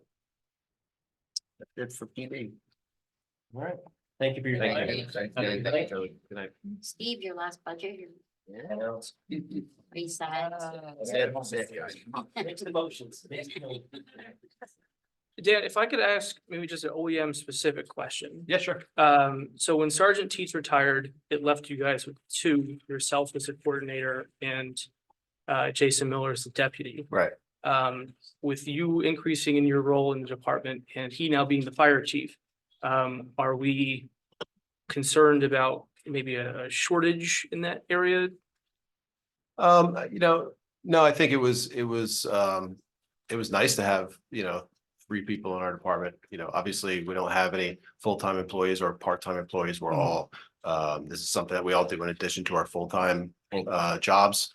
Some like myself are here for the town, some like Jason are for, you know, wherever else if somebody might work. And it's just a stipend. It's not, you know, that's not a career, but we do it mainly. I mean, I think it's safe to say we all volunteer lots of hours above beyond whatever the stipend will cover. So I was happy to have 3 people, but for many years, we've only had 2 on staff. I know Anthony Kozlowski was emergency management coordinator for a lot of years in the lieutenant's position. Chief Tom Sewell, I think, was a emergency management coordinator. Kenny's father was a sergeant. So they've all been ranking police officers as emergency management coordinator before. And myself, and yes, I do have certainly growing responsibilities in my position, in my full-time job, but I'm pretty confident we can handle anything So that that comes brings our up a way. good question though, about potential future succession planning. Mhm. Has the department already identified who might be shadowing or the future OEM coordinator, should it not be you for whatever reason? No, No, Yourself? I haven't had those conversations with the no, staff. No.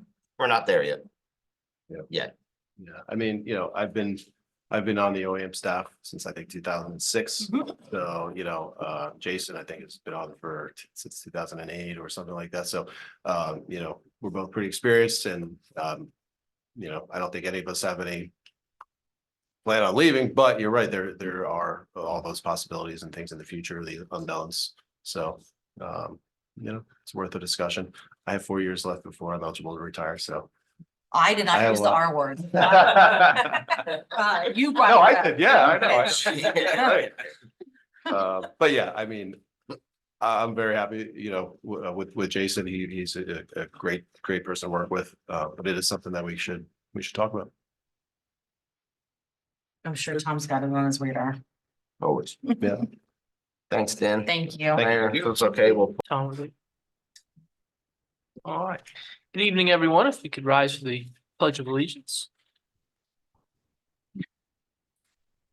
Pledge of allegiance to the flag Flag, United States of America, of the to the Republic republic which stands one nation, under God, indivisible, liberty, and justice for all.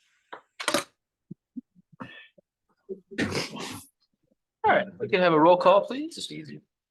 Mr. Dixon, Here. Mrs. Diglio? Here. Mrs. LaFois? Here. Mrs. Teets? Here. Mayor Kus? Here. In accordance with the Open Public Meetings Act, notice of this regular meeting was given to the 2 newspapers of record and posted on the official bulletin board on January 5th, 2024. I'll now entertain a motion to approve the minutes from the February 12th, 2024 regular meeting. I'll make a motion to approve the minutes from February 12th, 2024, regular meeting. I'll second that. All right, any discussion or comments? Changes? Okay. Roll call, please. Mr. Dixon, Yes. Mrs. Diglio, Abstain. Mrs. LaFois, Yes. Mrs. Teets, Yes.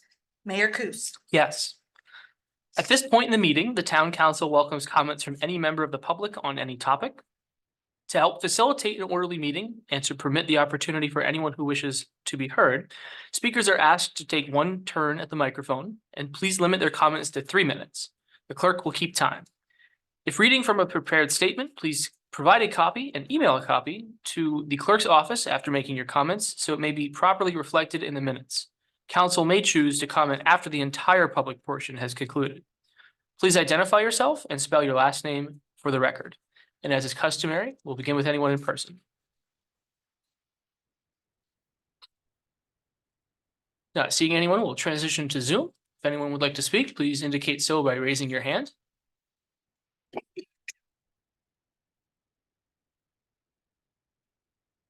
Not seeing anyone on Zoom, we will close the public portion and move on to council and manager reports, beginning with Town Manager Russo. Thank you, Mayor. Nothing at this time. Thank you. Council Member Dixon. Yes, just briefly, I just want to thank everybody. Obviously, tonight's budget meeting.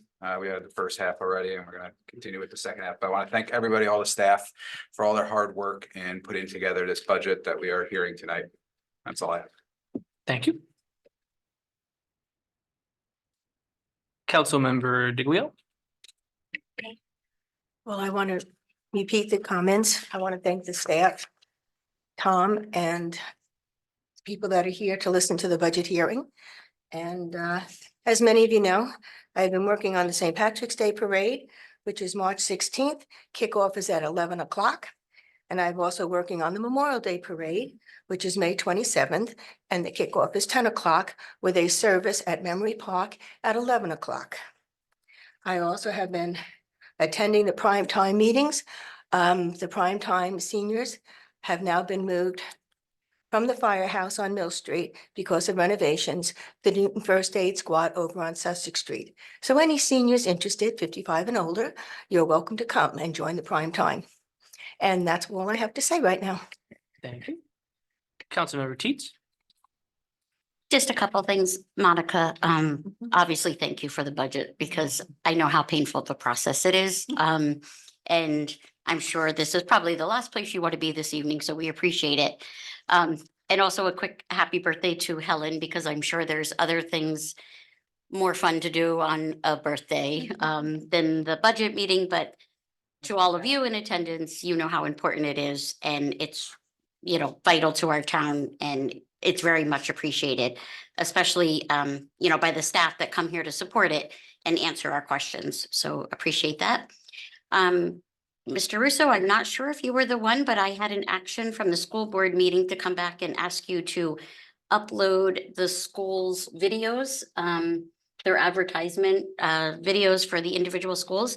And I saw that that was already on our town website. So thanks, because you made me look good without even asking. So, and then a couple of congratulations, obviously, to our high school boys and girls that made it to the state wrestling finals and are going on to Atlantic City. So that's exciting, and you can find all of the results and all of the upcoming matches on their webpage.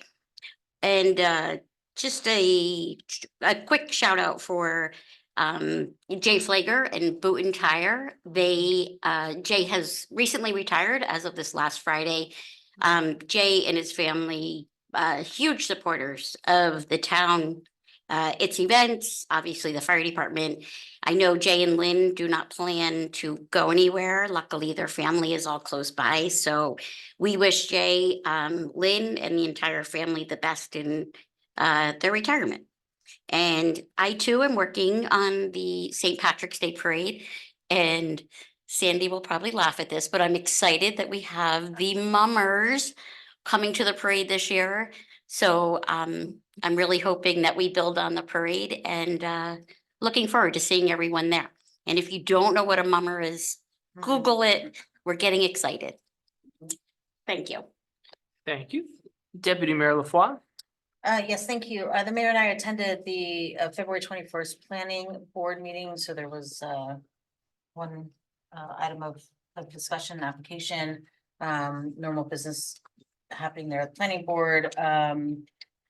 On Sunday Sunday the 25th attended the Lexi Faye Heart of Gold fundraiser at Applebee's. I have not seen Applebee's as busy as it was on Sunday morning, which is really great. I was able to talk to Joni Faye for a little while, and they're raising money to replace a scoreboard at the high school, and it'll be a digital scoreboard that will also be able to be used for events like graduation, in addition to all of the sporting activities that go up on the field.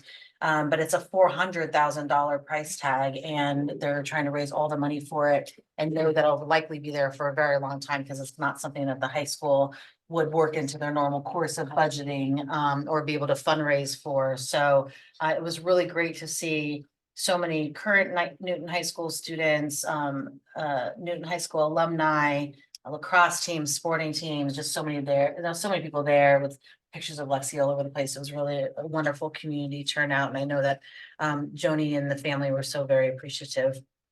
Wanted to make mention that the due date is coming up March 15th for the Hometown Heroes banners. I ran into one of our veterans very involved in the town, Harry Kaplan, at ShopRite this past weekend. And he was super excited because a family in town was honoring him by sponsoring a banner for him. And so he was talking about how appreciative, actually, he got emotional about it, was talking about how appreciative that he is of the town doing the banner project, and that people are supporting that. So just kind of a reminder. I don't know, Tom or Terry, if we've had a lot, but I would love to see lots of our poles filled with our hometown heroes, military veterans on our street lamps.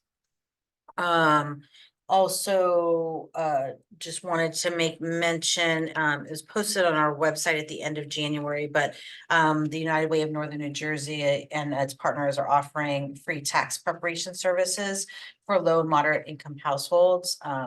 So there's information both in English and in Spanish on the town website.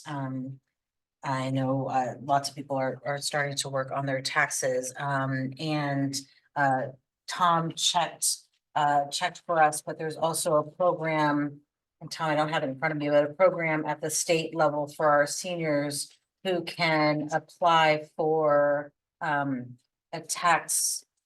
Senior freeze.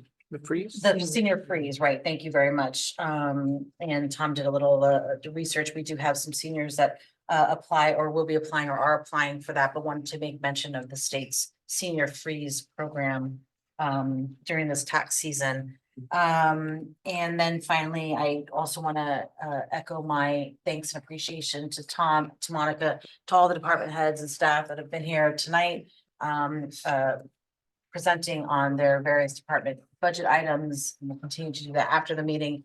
I know that there are hundreds of hours of work that goes into preparing the budget. I want to thank Mr. Flaherty, our honorary budget attendee, member of the public that comes every year to make sure that we are doing what we should be doing. But this is a public document that's available to anyone. If you really want to learn how your tax dollars are being spent, and the fact that our resources are allocated so prudently, particularly, this is my annual reminder that a third of our properties are non-rateable, tax paying entities in the community. And so the fact that we make the taxpayer dollar go very far in providing the services that we're able to provide is commendable. So Tom, thank you, and to the entire team for the work that goes into preparing this budget, and then not only just preparing it, but managing it throughout the year. We appreciate that. And that's all I have here. Thank you. The only thing that I will add is that this past Friday, I had the pleasure of performing my first wedding ceremony as the mayor. A happy couple from town, were married, and I assume we're still married, so good. So, anecdotally, I met your groom today, Mhm. because he works at the hospital. Yes. And he wanted me to come back and thank you. I told him I was involved in town, said, Mayor Kus did a great job at our ceremony and we're Excellent. very pleased. So he was back at work today. The honeymoon's in May, but he. 100% success rate if anyone's interested. And I taught him everything he knows. All right, so we'll move on, the next session, I'm sorry, our next section rather with businesses are ordinances. We have a second reading and public hearing of ordinance 2024-3. And that's an ordinance to exceed the municipal budget appropriation limits and to establish a cap bank. I'll now open the hearing to the public. Not seeing any motion in person. If anyone on Zoom would like to comment, please indicate so by raising your hand.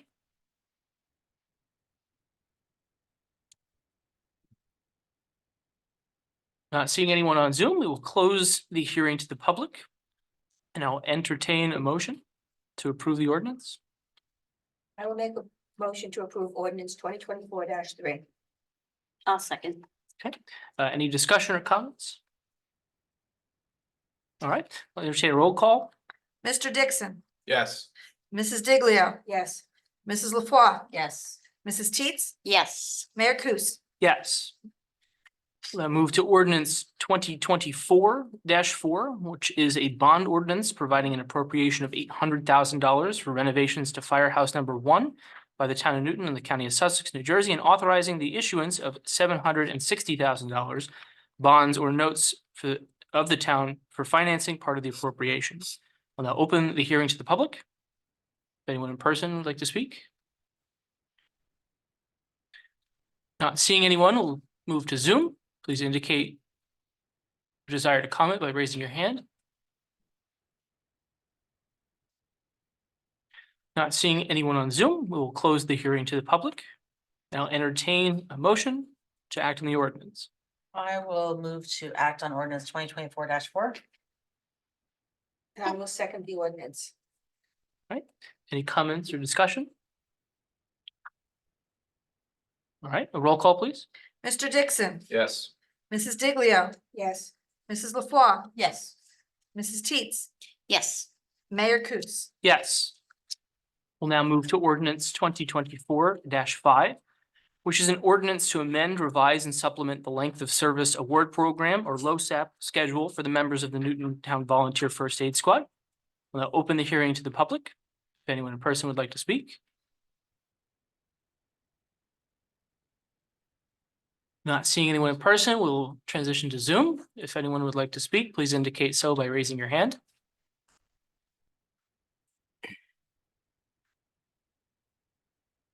Not seeing anyone on Zoom, we will close the hearing to the public.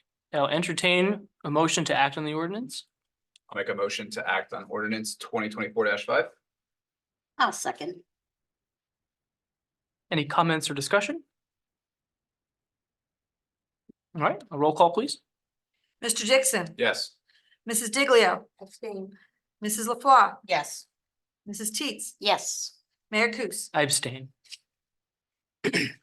We'll now move to the consent agenda. All items listed with an asterisk are considered to be routine and non-controversial by the town council and will be approved by one motion. There's no separate discussion of these items unless a council member so requests, in which case the item will be removed from the consent agenda and considered in its normal sequence on the agenda.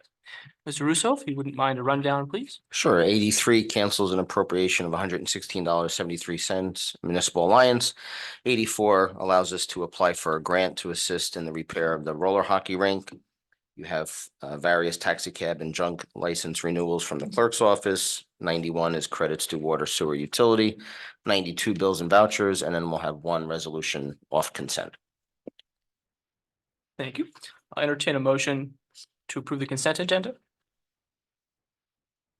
I will offer the consent agenda as presented. I'll second. Okay. Any comments, discussion, anything someone would like to remove from the consent agenda? No? Okay, a roll call, please. Mr. Dixon, Yes. Mrs. Diglio, Yes. Mrs. LaFois, Yes.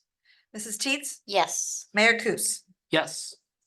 We now have one non-consent agenda resolution, Resolution 82-2024, which is a resolution authorizing the waiving of the water and sewer utility charges for the Newton Volunteer First Aid Squad for calendar year 2024. I'll entertain a motion to approve. I'll make a motion to approve resolution 82-2024. I'll second it. Any comments or discussion? All right, roll call. Mr. Dixon, Yes. Mrs. Diglio, Abstain. Mrs. LaFois, Yes. Mrs. Teets, Yes. Mayor Kus. I abstain. We'll now move to the second open to the public session. All rules of the first session apply. Anyone in person who would like to speak, please step forward to the microphone. Not seeing anyone in person, we'll then entertain anyone on Zoom. Please indicate your desire to speak by raising your hand. Not seeing anyone on Zoom, we'll close the second public session and return it to the council and manager for any additional comments.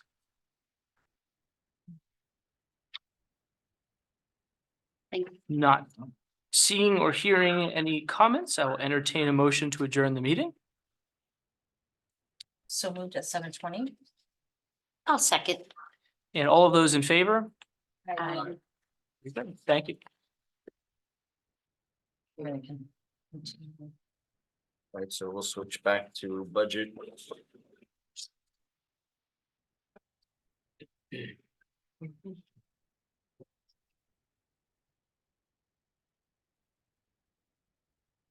So, had a schedule, we'll start with page 1. And I'll put it up on the screen.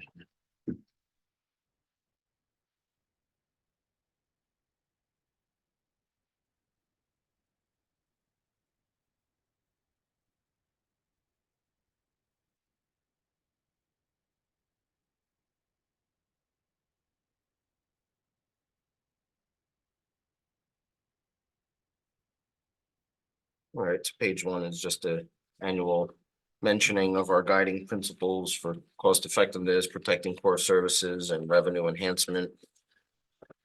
Page 2 is appropriations. The 2024 municipal budget is 15,918,600.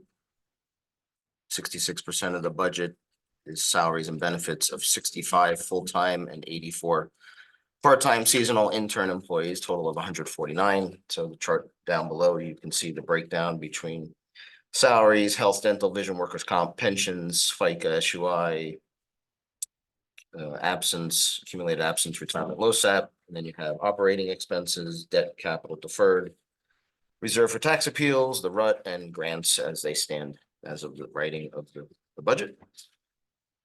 That's page 2.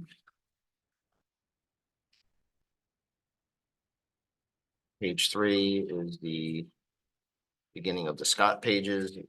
I'm not going to read it into the record, but it's available for the public. It talks about the reserve for uncollected taxes, tax appeals, and then the completion of the year 1 of the 5-year reassessment program, how the mechanics of that. I'll note that for the first time in history, our rateable base exceeds 1 billion, which is very exciting. So long time coming.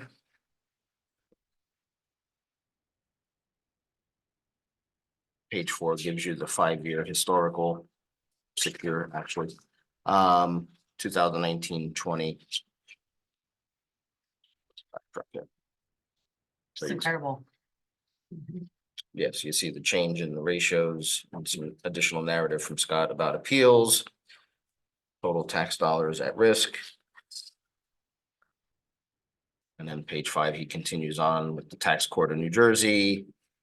Assess value, the properties that are in play.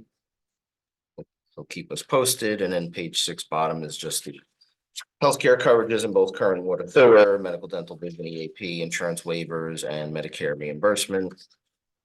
Selected to be the secretary of the HIF once again, and next year I'll be chairman. So I'm excited about that. He's done very well with the health insurance fund Congratulations, Tom. Thank you. Revenues in support of budget.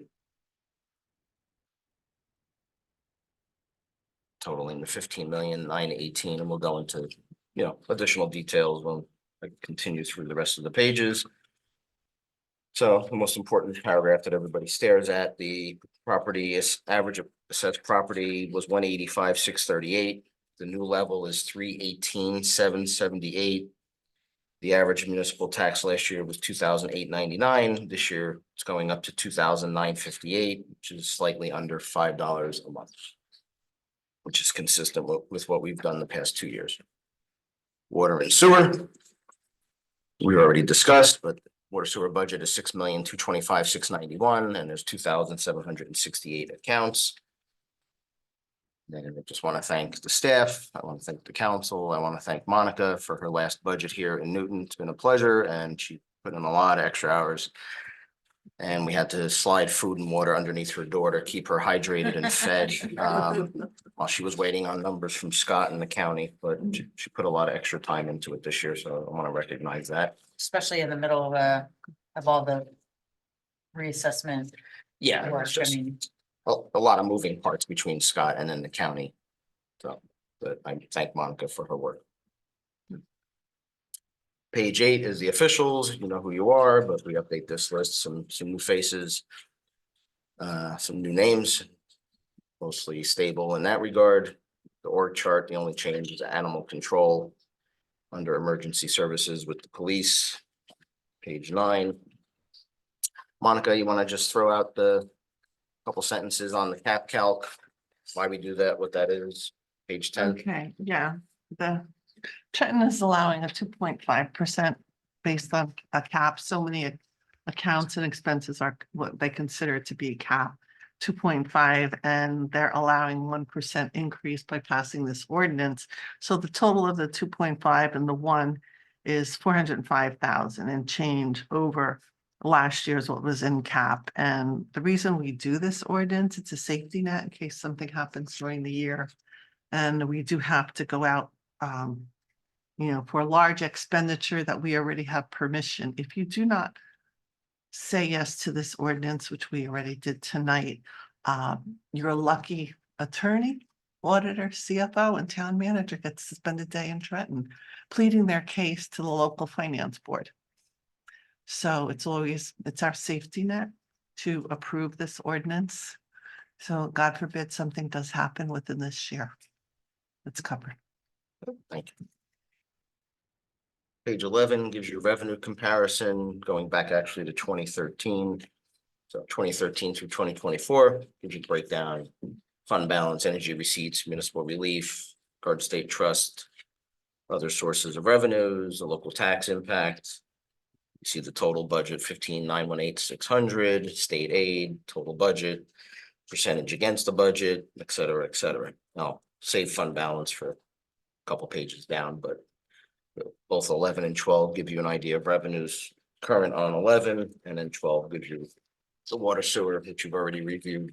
But same thing, 2013 to 2024, breakdown of the rents, miscellaneous, interest, fund balance, percentage against the budget, et cetera, et cetera.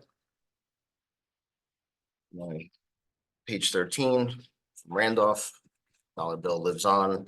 The tax dollar at work, breakdown, Board of Ed 50%, Newton 34, Sussex 14, Library 1, open space much less, but it gives you an idea for 2023 what the tax impact was by the different taxing entities. Everybody's favorite page, at least it is for me, fund balance, history back to 1983.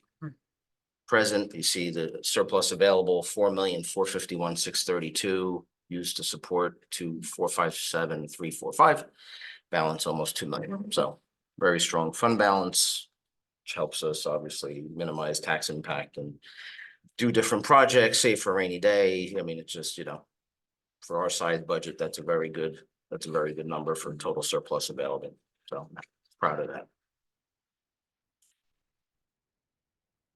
Page 15 goes into current revenues. So you see the amount to be raised by taxation, you see the aforementioned surplus. Then we have local revenues, could be licenses, permits, hotel tax, court fines, interest on costs on taxes, interest on investments, CFCs, UCC code. We have other special items of revenue. So you see those broken out. Monica puts that all together for you.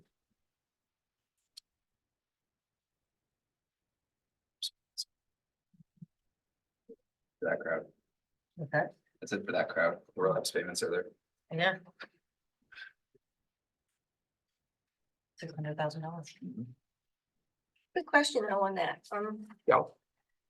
The miscellaneous revenue from the Thor Light palette went down. Why did it go down about 40 grand more than that? Yeah, I can explain that. Thor Labs last year, the revenue that's been placed on there was the whole $598 of this year's revenue. What it is, it's an algebraic algorithm that I have to do. There's 4 numbers, 2 are unknown. So what happens, you do different scenarios and you come up with your 4 numbers. And those were the numbers I put in as budget last year. Then we wait till July to when the county strikes the tax rate. And our tax rate came in 0.00 whatever less than my algebraic equation came up with $598 less than what I had put in for budget. Now, because of the reassessment this year, our municipal tax rate is 1 point whatever because of the reassessment, and last year it was like 2 point something. So in Thor Labs financial agreement, don't ask me the page, I have it written down somewhere. It says if the municipal tax rate were to be less than the prior year, we have to budget the exact same numbers for the year. So the reason it's $598 less is because the actual 23 revenue for Thor Labs came in at what it is this year, 610, 241 versus what I had budgeted, 610, 839. And within $600 for 2 of 4 unknown numbers, I thought that was pretty good. Yeah, very good. So next year, I think the redevelopment attorney will be involved because we'll have to see if it comes up. I don't think it's going to come up for a couple of years, the town's percent. So we're going to be stuck at this. The first number, offset debt service, is the actual debt service. There were bonds that the town took out based upon Thor Labs financial agreement. We're allowed a 5% increase because that's the 5% the county gets. So that's why that number is $598 less than last. Thank you. Right, and then page 16, we have energy receipts, municipal relief, Garden State Trust. Grants as of this writing, which obviously, you know, changes day by day. And then we have interlocal, Montague, Green, Board of Ed for SRO, and then the different ACO contracts and then parking authority. You see those on 16.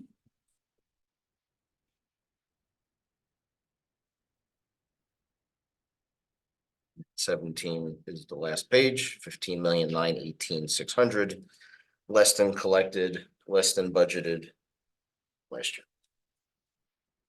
It's great to see all those shared service agreements Yeah, we're trying, you know. and the Appreciate that. grants. I mean, you can't put them in the budget now until we know, of course, but every year we seem to be growing our grant dollars, which is great.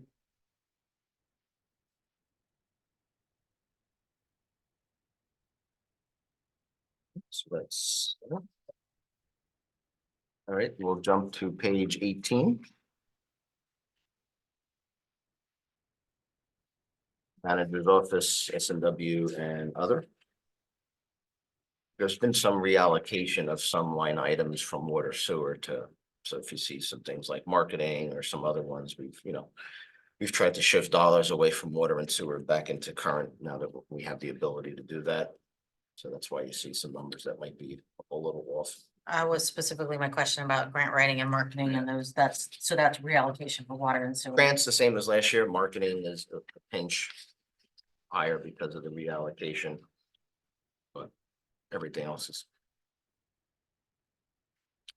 And then website, additional fees from Civic Plus.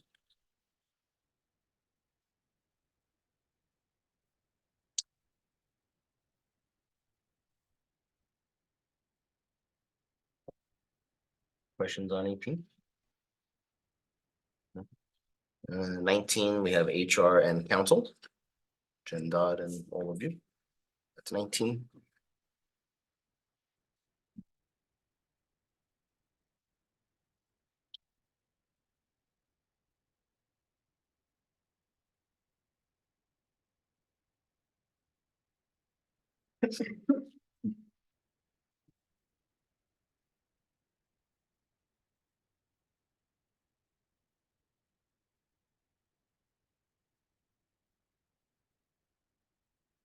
And it's not 20, it was clerk and elections.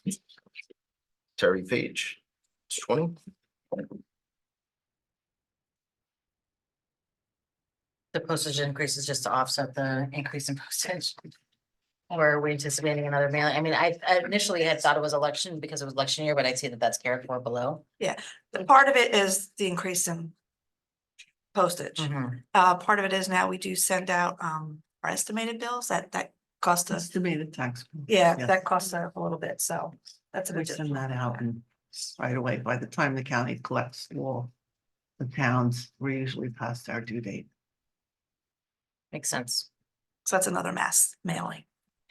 What was the increase for, well, the increase last year for hardware and software? Is it something that we need to maybe forecast a little bit more, or was it a one-time thing? Is that for point of sale or something that you bought, the 4,000, Terry? Oh, yeah, we're upgrading our it's called Munidex, our mercantile for our licensing. So that was just a one-time thing. We don't need to Right, forecast higher. Okay.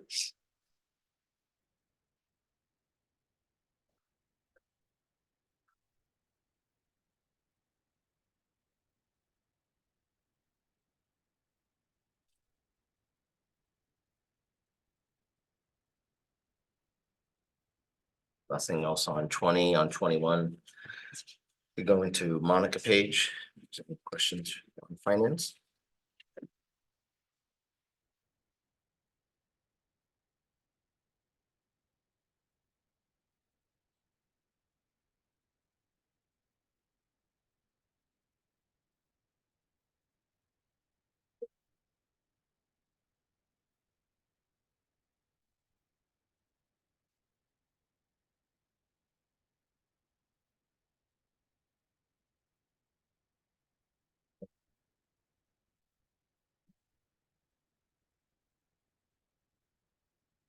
In 22.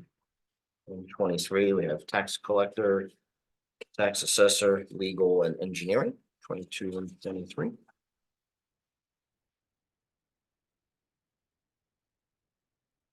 Under the collection of taxes in rem. We allocated 3,000, we only spent 2,900. But it was only charged 130, so why are we going back up to 3,000 again? Right now, that's in the courts. Court says if property is bankrupt, we cannot close on it. So it's sort of at a stalemate right now, Mhm. and maybe they'll come to a decision in Trenton this year, and we do have properties to close on.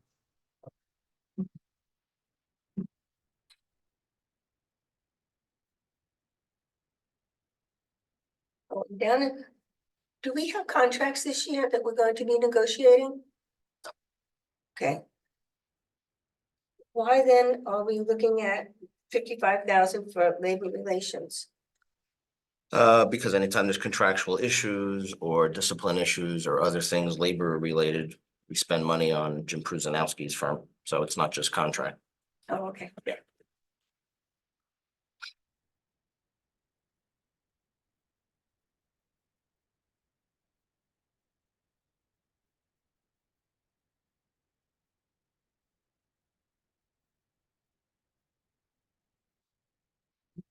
Four, we're going through economic development, we have historic, planning, zoning, planning board. 24.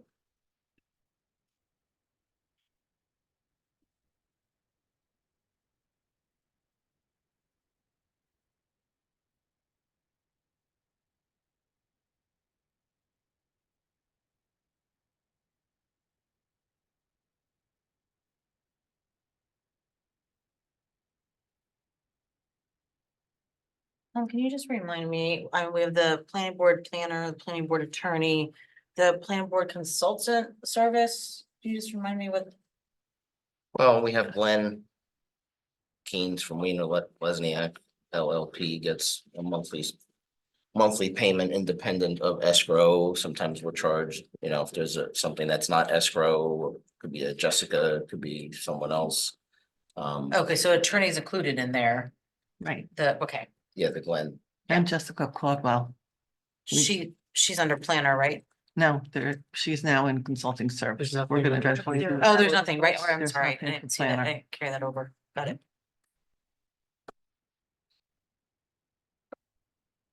Consultant service for historic is the same thing as the attorney. I'm sorry. Historic, the consultant, is that? for Yes, attorney? that's the same. Yeah. We tried to have one, when I redid the chart of accounts to the state, have one consultant line. So it would incorporate quite a few things in that. 25 is community development and building inspections, which is, partisan related, and building department is nominal $1,600.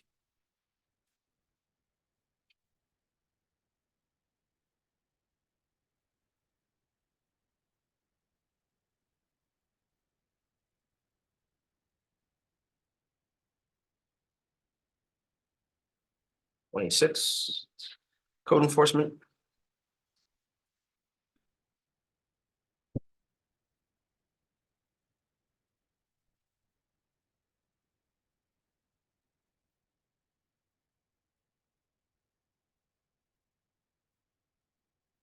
$27 different insurances. Those numbers come to us, or, we pull them together, so those are what they are. 27.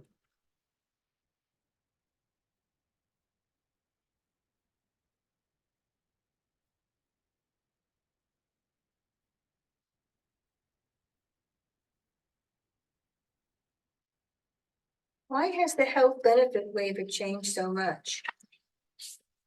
It didn't change. It's the presentation has changed because of the state chart of accounts.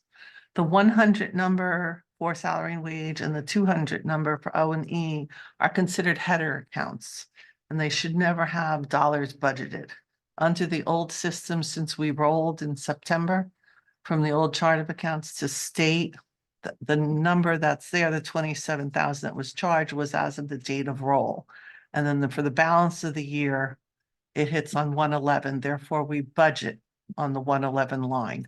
The header account I use, if you look like before with Terry's accounts from elections to clerk, is used for budget transfers from November to March.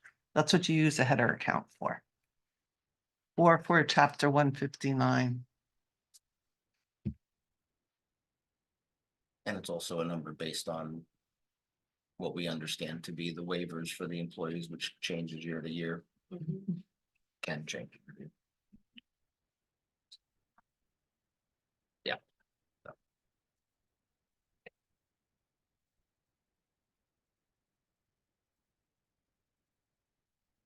Skip fire, do that in a few minutes. 34. 34 vehicle maintenance. Can we go back to 30? We're not doing 30 yet. I'll hold this one. 34. Shade tree, vehicle maintenance. Board of Health, OC Health.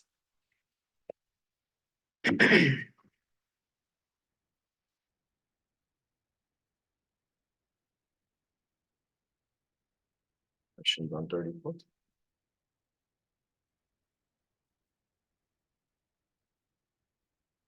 Exactly, who is the Board of Health? We don't have a Board of Health for the town. We do. so- Right here. You're staring at her. Meet with them 3 times a year. Oh, okay. We don't have a health department, but we Yeah. still have the board of health. It's an advisory board of health. It's an advisory. Okay, thank you. But we also take stuff for registrar's office out of there, the vital statistics, paper and stuff like that.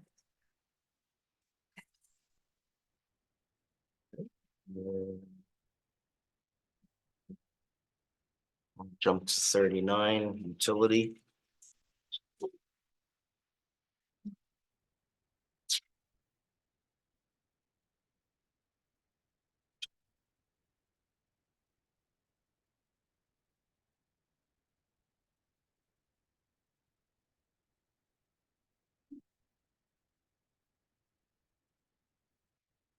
Bring your attention in utility, the propane increase has been tremendous for the first January bills of this year.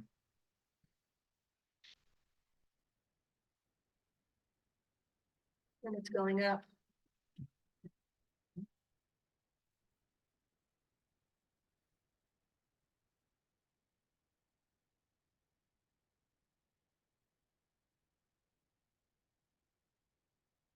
And 40 is just a different representation of grants, and then you see the statutory PERS social.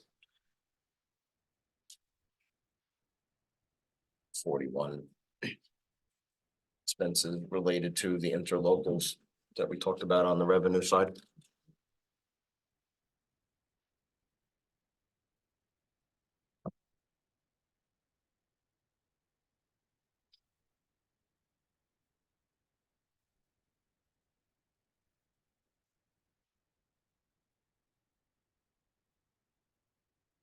All right, 42 is court.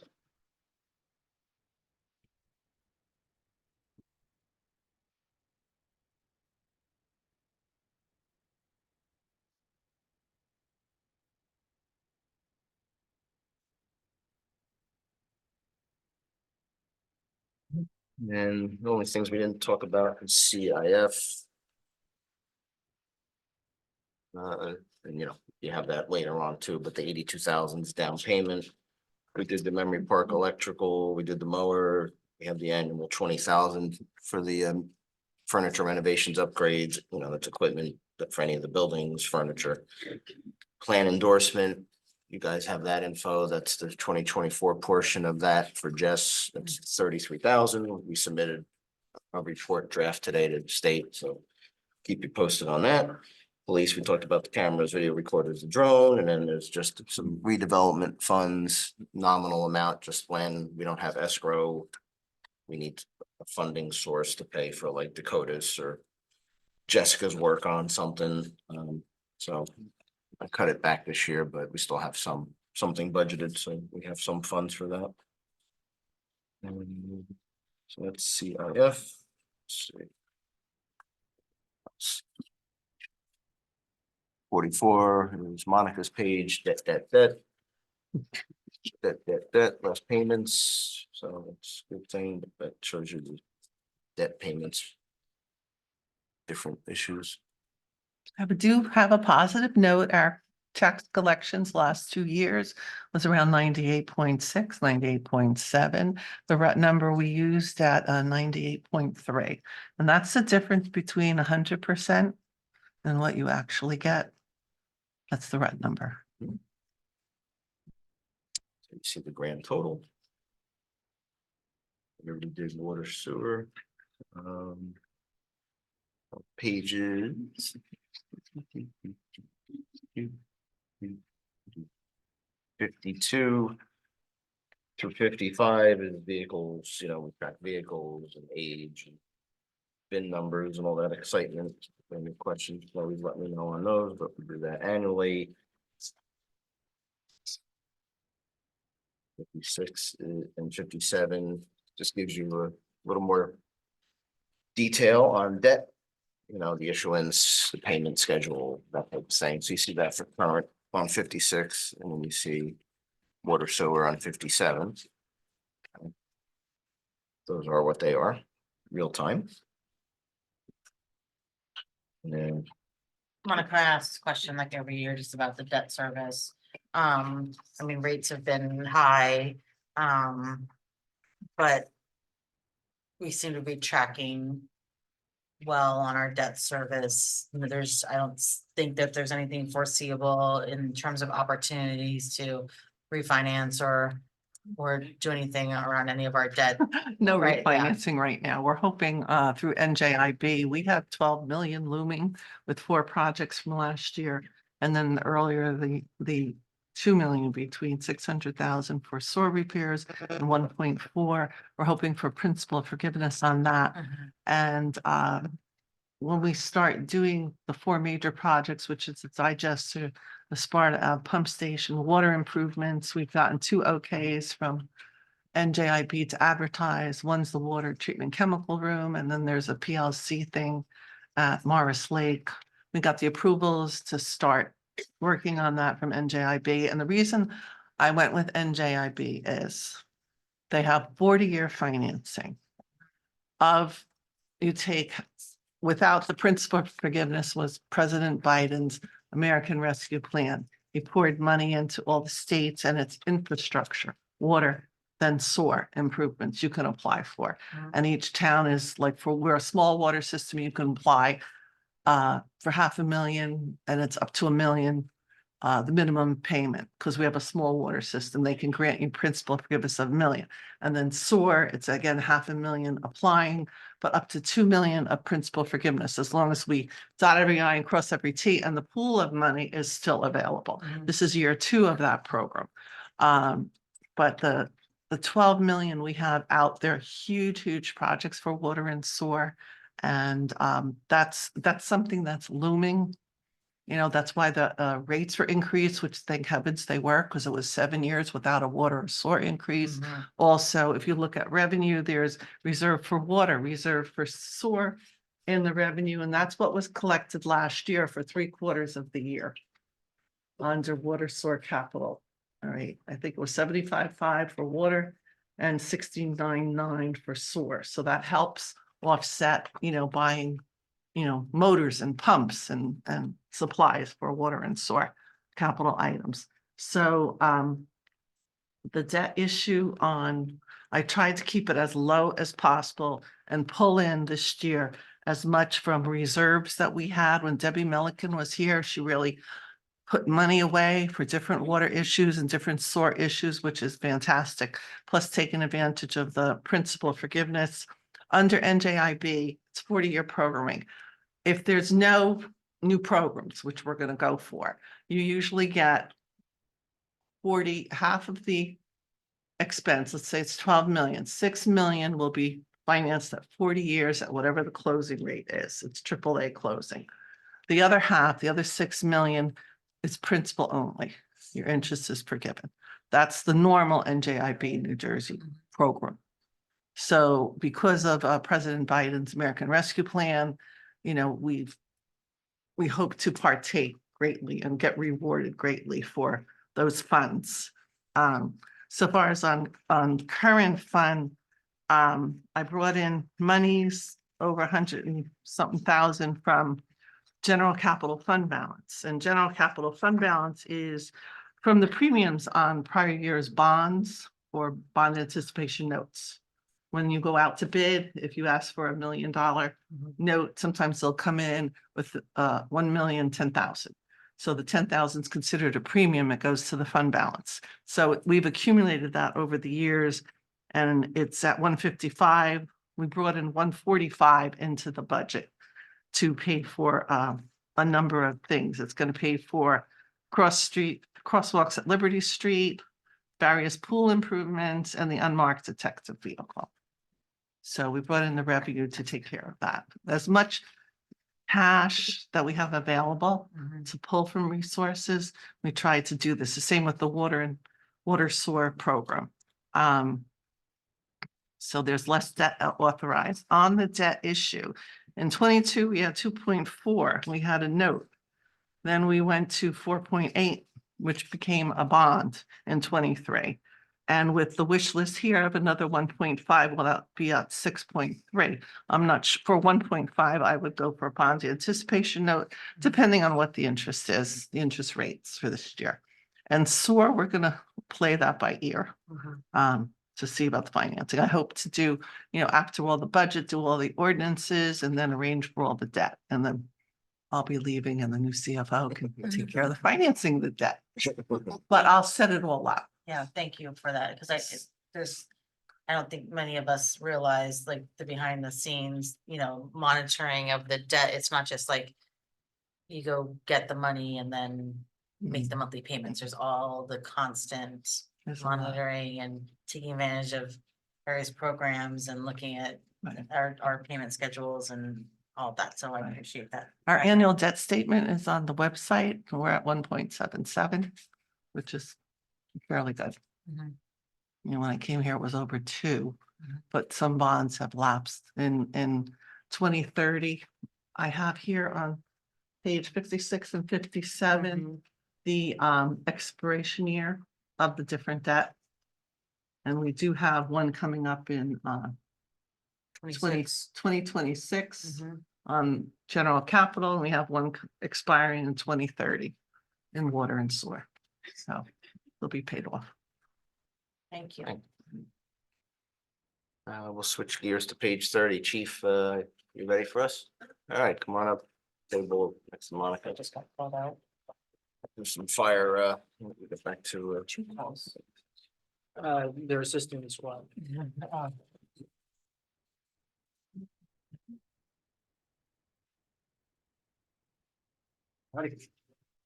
Hey, chief.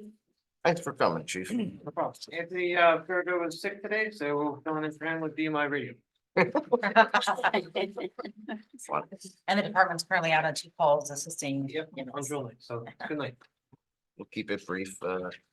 See if there's any questions on page 30, and then your only capital, we already talked about the firehouse is the utility truck, so we'll see if the council has any questions about that. Right, so.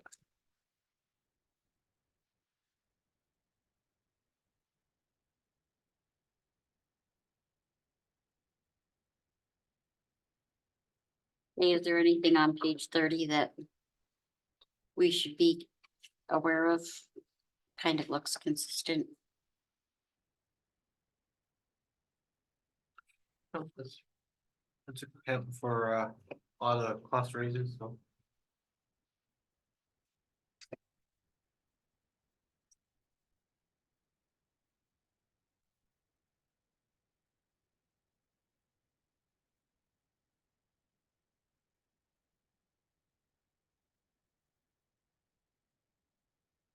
Sandy, did you have a question on 30 that you said? It has to do with the first aid squad. All right, you can't, or JP can't speak to that, so you guys are conflicted out, but if the other 3 want to speak to first aid, they can do so, so. Is it a question on the aid too? Yes. Yes, okay, so. I don't know if any of the 3 of you have any questions on aid 2 or want to do a nominal increase. How long has it been only 25? How long has that been? Quite a few years. Quite a few years. I mean. Prior to Sandy even saying anything, I was kind of kicking the tires on that idea, it's. Given increase. of Service calls that they've had over the years, and the fact that.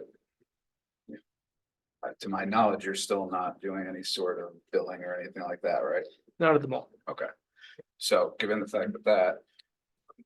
They kind of don't get the luxury to come before us and put in any sort of capital requests, and I mean, automated, mechanical CPR machines or non-invasive blood pressure machines, whatever they would potentially want. Are fairly costly. I wouldn't be opposed to seeing some sort of increase there to aid. I don't know how anybody else feels about that. Yeah, I would agree, just based on, we've seen, most of the budgets tonight going up a little bit for, whether it's supplies or requirements, new equipment, that kind of thing. And I think that the fact that the squad has been maintaining with just the 25,000 from the town, that, sorry, Monica, but is there room that we could bump that up a little? Want me to bump it to 30,000? Yeah, I think that would be a nice start. Then your 20% tax- increase. Bump at 5,000. It's up to the three of you. Yes, I'm in favor of that, Yeah, yeah. yeah. Done.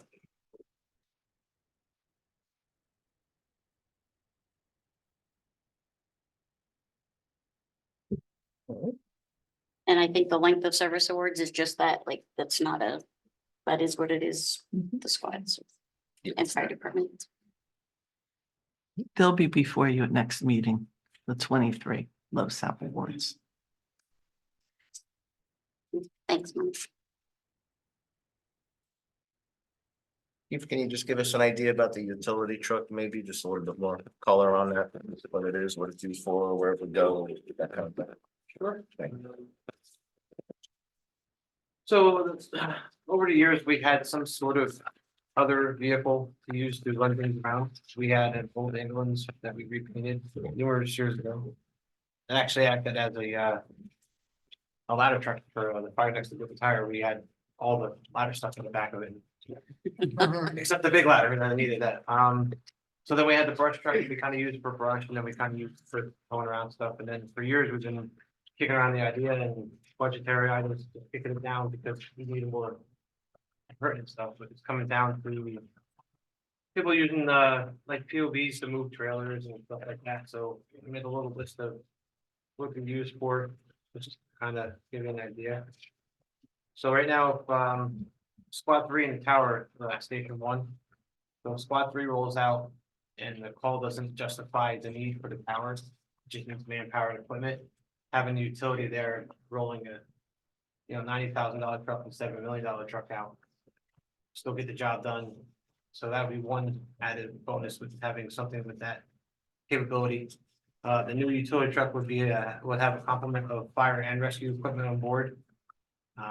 It would not always be 100% first due, but it's more of a support truck. It helps out with weather events to transport pumps and hoses. Flooded areas, flooded homes. Traffic assist if we're able to close down the road, not tie up our apparatus. Public assists, used to move fire equipment without using PODs, personal vehicles. Public assist, instead of rolling a $600,000 apparatus to just to say a cat in a tree call. Non-firematic, non-fire emergency calls, they'll still be able to get to tight driveways, tight spaces. One of the biggest benefits would be to be able to take the clean cab feeling of not having to put something in the cab and put it in the back of a utility truck. Large diameter hose to and from the big jobs. Like a hazmat decon, we sometimes have to decon our gear. And we really don't have anywhere else to put it besides in bags and we throw it on top of the truck. And hopefully it's still there when we get back. So having a utility truck, throw that in the back. They're just endless uses for an apparatus like that. And seeing more and more every day where we need that instead of other people's stuff, like, personal cars and stuff like that. Chief, what does it look like? Is it It's a a pickup. pickup truck? Yeah, so like. Or is it like a 2500? Is it a? Something like that, yeah, it's a Okay. beefier truck, it's got a heavier chassis, kind of like what you see on the water department that has the fold down cabinets on the side. Hmm, And then the utility body, so Mhm. you would have like a complementary of support for the rescue tools on one side. And then fire on the other side, and then you have the ability to hook up to a trailer, mhm. you have the ability to put stuff in the back, and it's also transports up to, I think, 5 people comfortably. So in the future, once we figure out what we're doing with air packs in the future, we're also thinking even maybe like a quick response truck. So you would have like a pack or two in it. So if somebody isn't able to drive the tower and the engine's already gone, then they can roll out with the utility.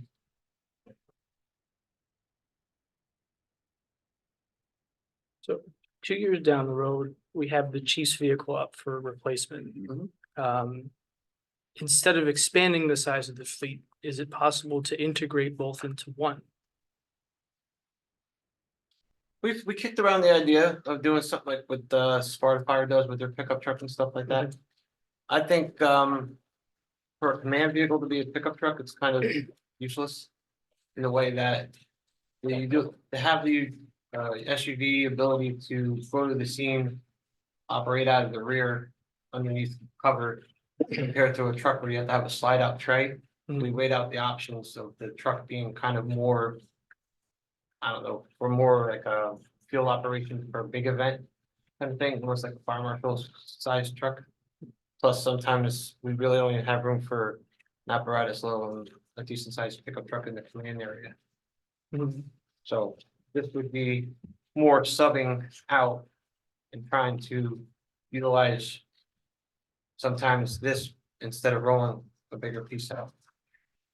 So they're looking a little further ahead. So, well, Go ahead. to your point, I was looking at the same thing with the chief's vehicle. And given the fact that we still have on order a piece of apparatus that's gonna be coming in that you guys just got, we're doing all the renovations now. I kind of was thinking, do we kick the tires on the utility truck now and move that to where the chief's vehicle is? Chief's vehicle only has 40,000 miles on it. I mean, if you track what they're putting on it now, it's got 50,000 miles on it. Do we really need to, replace that then? That could maybe wait another year or two, and put that further down the line, and just kind of spread it out a little bit more. And it's not the hours that's gonna get us with that command vehicle or and the miles, it's gonna be the hours. The idle hours are just like. Well, I understand that. And that's the hours is creeping up on us. We've seen just recently, we had to change, get the work bump on that truck just last weekend. Or actually last Wednesday. So to be fair though, the previous chief's vehicle is still operating as a chief's vehicle in Andover Borough. No, it's a personal owned vehicle that's barely driving. I saw it today. Alright. It's that thing was ready destined for the junkyard when we got rid of it. But that's a private owned vehicle now. Okay. The borough has a white Durango. It's her dad's vehicle.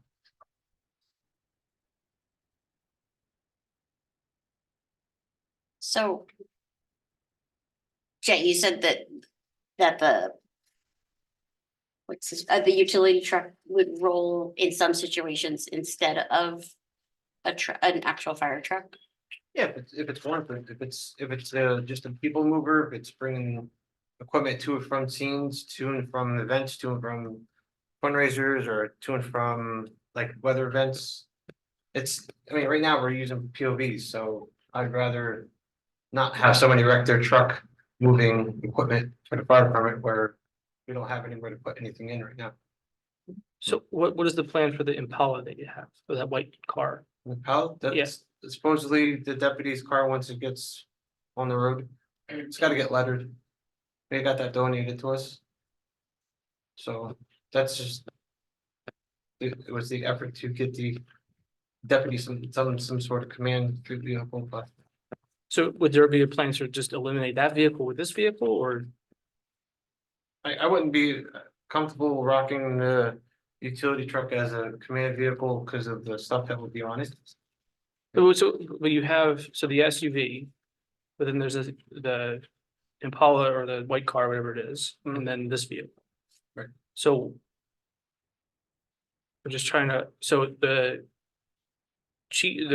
SUV and the white car are both command vehicles? Essentially, they're supposed to be for the deputy car. Okay.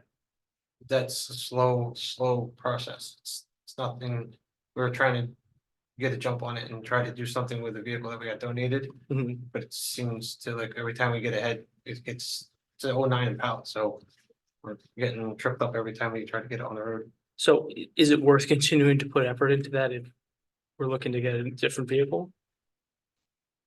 I don't see how like the utility can function as a deputy's vehicle though. But you have the other chief's vehicle. Right. Which could just function as the command vehicle. Right. So what do we need two command vehicles for? If one is out of town, one is out of service, I don't know, I'm just trying to think out loud. But presumably we could keep the command vehicle in town. Yeah, if the Impala ever got off the road, it got onto the road, like I said, it's right now, it's every time we try to get it up and running, there's a challenge with it, so. I don't even think that thing's gonna get on the road, if it gets on the road.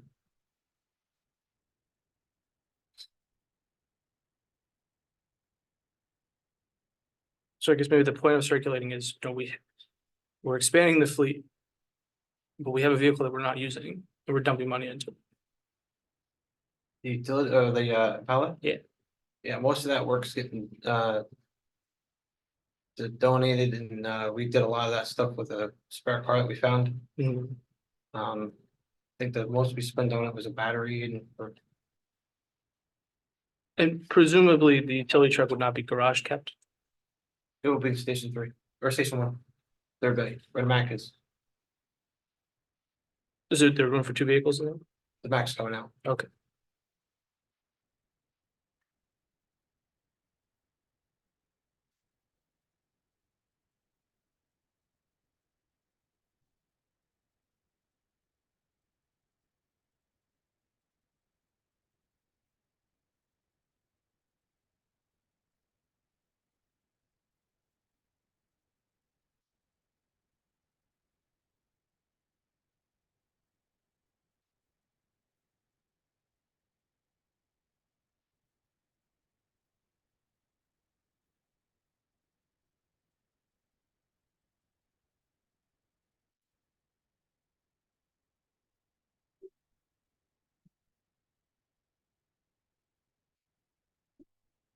Anything else for the chief?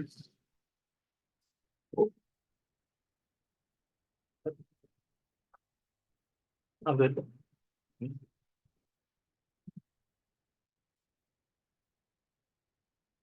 Thanks, chief. I know you got some calls to take care of. Thank you for coming. Appreciate it. Thank you. Be safe out. Have a good night. I'm going. Thank you. Parting gifts. You in the motorboat.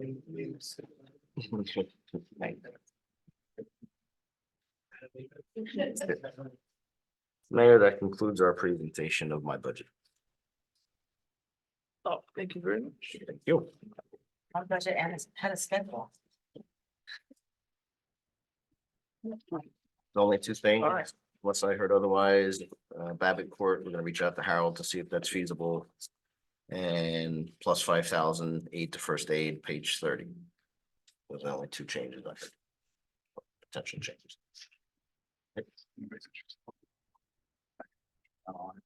So I would be willing to entertain that. Just us do that. I'm still, I couldn't think of how to So I wasn't- phrase my question to Jason only because like, I don't know, being around the fire department for as long as I have, like, I don't picture them just rolling that vehicle, you know, and also, you know, if you're not at the firehouse and they just roll that vehicle and you're a member that has to get to the firehouse now and that vehicle's at maximum capacity because of whatever they're hauling there and stuff, like, you know, I'm gonna stop showing up at the firehouse for a fire call. Mhm. And that might be a whatever approach to it, but The you know, point of some of my questions was looking at, you know, possible redundancies and then consolidation of redundancies. And to me, it sounds like we have at least two vehicles that serve a very similar purpose and we're looking to add another one. But so that Impala was donated, but it's not on the road. Correct. it hasn't been for You- 2 or 3 years at least. So I don't know that I would consider that. Me neither, like, I don't, like, I mean, Jason said that they've been doing that work on their own and I don't know what the current status of it is, I just know. It also didn't sound like there was interest to abolish it or to get rid of it. Do you want to move the utility truck a year out just to get through the firehouse renovation and then obtaining the other truck? We have a lot going on. Yeah. I'm gonna say just take a breather on that and just wait a year to, because next year would be the phase 3 exterior improvements. Capitals, Mhm. not too bad right now. Do you want to just move it out of here? That's an option too for you. So that's,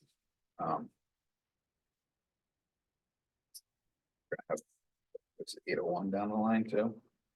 Yeah, it looks, that's like 4 years, right? 5 years.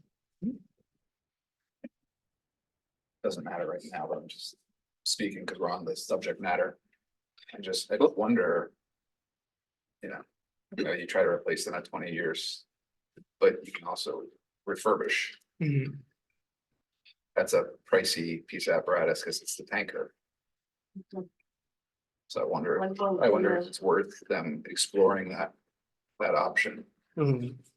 That, when that comes closer to the line, that they can come prepared with that. I think also engine hours, since they are important, would be helpful to have when we're talking about these things, because I have no idea what the engine hours are on any of these Mm. pieces of apparatus, 2027 actually. Yeah, yeah, yeah. so not that far, so. Wasn't, oh, we just get the miles. So, wait a second, let me just double check this. Yeah. So maybe that's something we can have reported to us. So if, you know, the concern, it sounds like it was the mile or the hours more than the miles, but we're only getting the miles reported to us in the vehicle inventory. We could maybe just address the miles then, or the engine hours. Sounds like that takes more wear and tear, right? Is the end. Some of them are hours. Well, for the fire vehicle, the fire department, Yeah, these are. because like for community development, you know, the ATV or whatever has, you know, 8 hours, and some of the Parks and Rec vehicles, like the Yeah. Kubotas have hours, but the fire department vehicles are mileage. But the chief, you know, said that it's the hours that are more important than the mileage.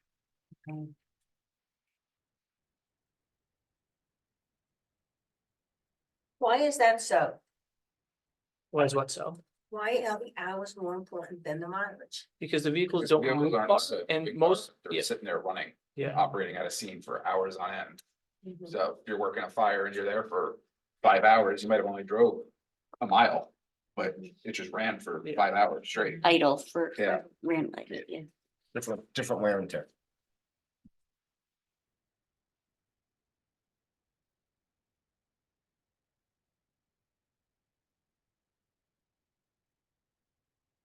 So I mean, this also doesn't have to be settled tonight either. Yeah, I was gonna ask Monica if we still have questions on that. Can we still introduce March 11th with that $95,000 question? Or do you Well, need that for the? This is on the capital section, so far as the state budget, which I have to do to be introduced, that. That is a capital plan. We can put it in, which I've already done that capital section and not do it. Okay. Oh, so it's just a plan. It's not a It's just a guarantee. plan. It's go out and not buy. saying that we are definitely gonna spend that money. Okay. So we can leave it in Mhm. and you guys can decide. And to be entirely, like, I understand, I recognize the value of the vehicle. I think that Yeah, there is a I benefit, agree. but I just want to make sure that we're not missing an opportunity to be a little more efficient and have some consolidation. Yeah, I don't disagree, I just. Planning outward. Maybe Yeah, thinking out a little bit Mhm. more. Not always getting new. Yeah. versus new. Because, you know, Some of these- And, you know, it's- not to, you know, discount what the chief said, you know, he said, I guess, you know, Sparta at least operates in a pickup truck kind of manner for command. Mhm. And maybe there are other departments just, you know, maybe there's an opportunity to just maybe investigate a little further to see if there are other options that we just haven't, or that he hasn't come across, or that Right, just, yeah. you know, that some department somewhere is not doing some unique method of combining stuff like that. Maybe you just wanted the primary command, they bump the other one to the Mm. deputy and stuff, and follow a project altogether. Want me to spec it out and see if I can get a grant? well, no one's gonna say no to that, of course. Yeah, if you wanted to, they Plus grant. $2,500, $3,000 to do it, but you want me to do some digging with Millennium and roll the dice and see if there's, you know, could try that too. You never know. I mean, it's I'd worth say it. go for it that way, Yeah. they can get it. And I weigh in on your decision to say, maybe, it may not, just a thought. Sometimes there's money for apparatus and Yes. different vehicles and things. And at least we could also say we already. Yeah. So if we do it, say, we're not gonna do it this year. At least exhaust it all. Check with Millennium tomorrow for me. Yeah, we'll check with Millennium tomorrow. Let me do some digging on that. Just curious. Any CBDG grants? Yeah.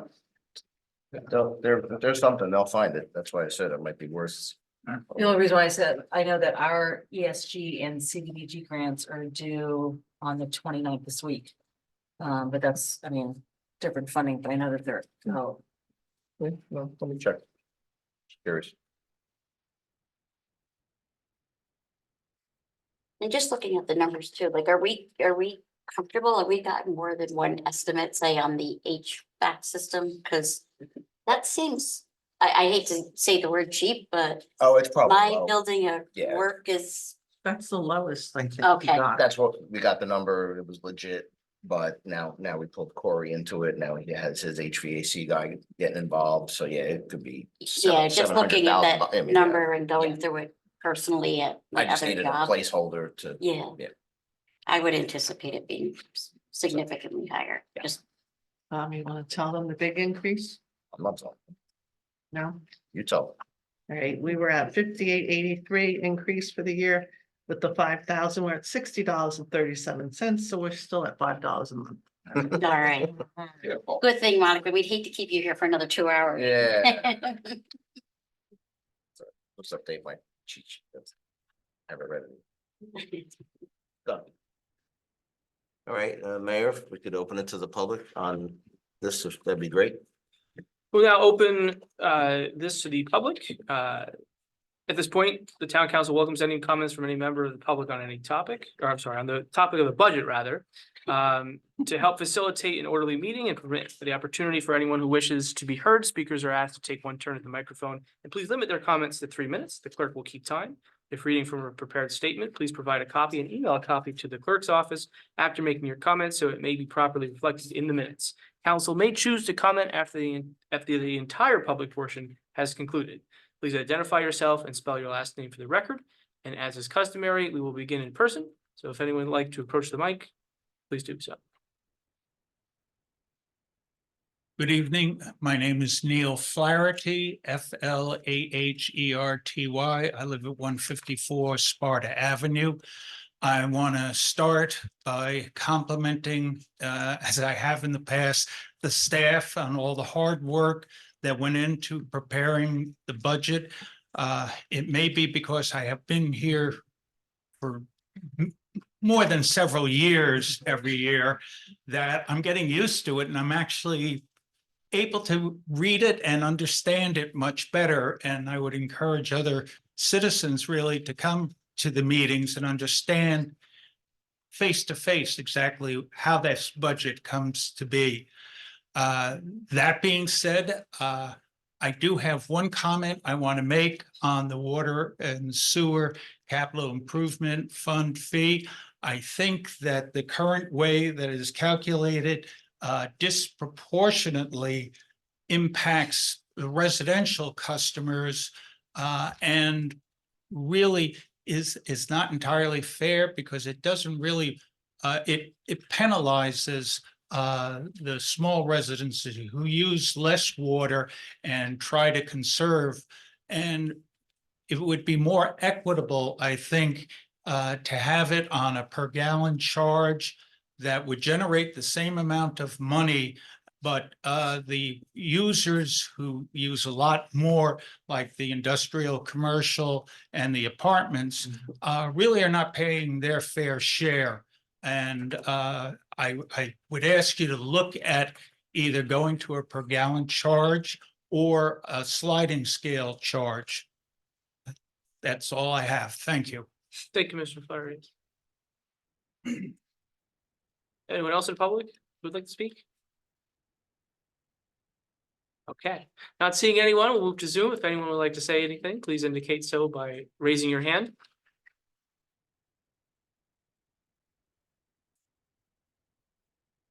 Not seeing anyone online, we will close the portion to the public and I will entertain a motion to adjourn. I'll make the motion to adjourn. 8:22, I'll second. 8:22. All those in favor? Aye. Any opposed? Have a good night.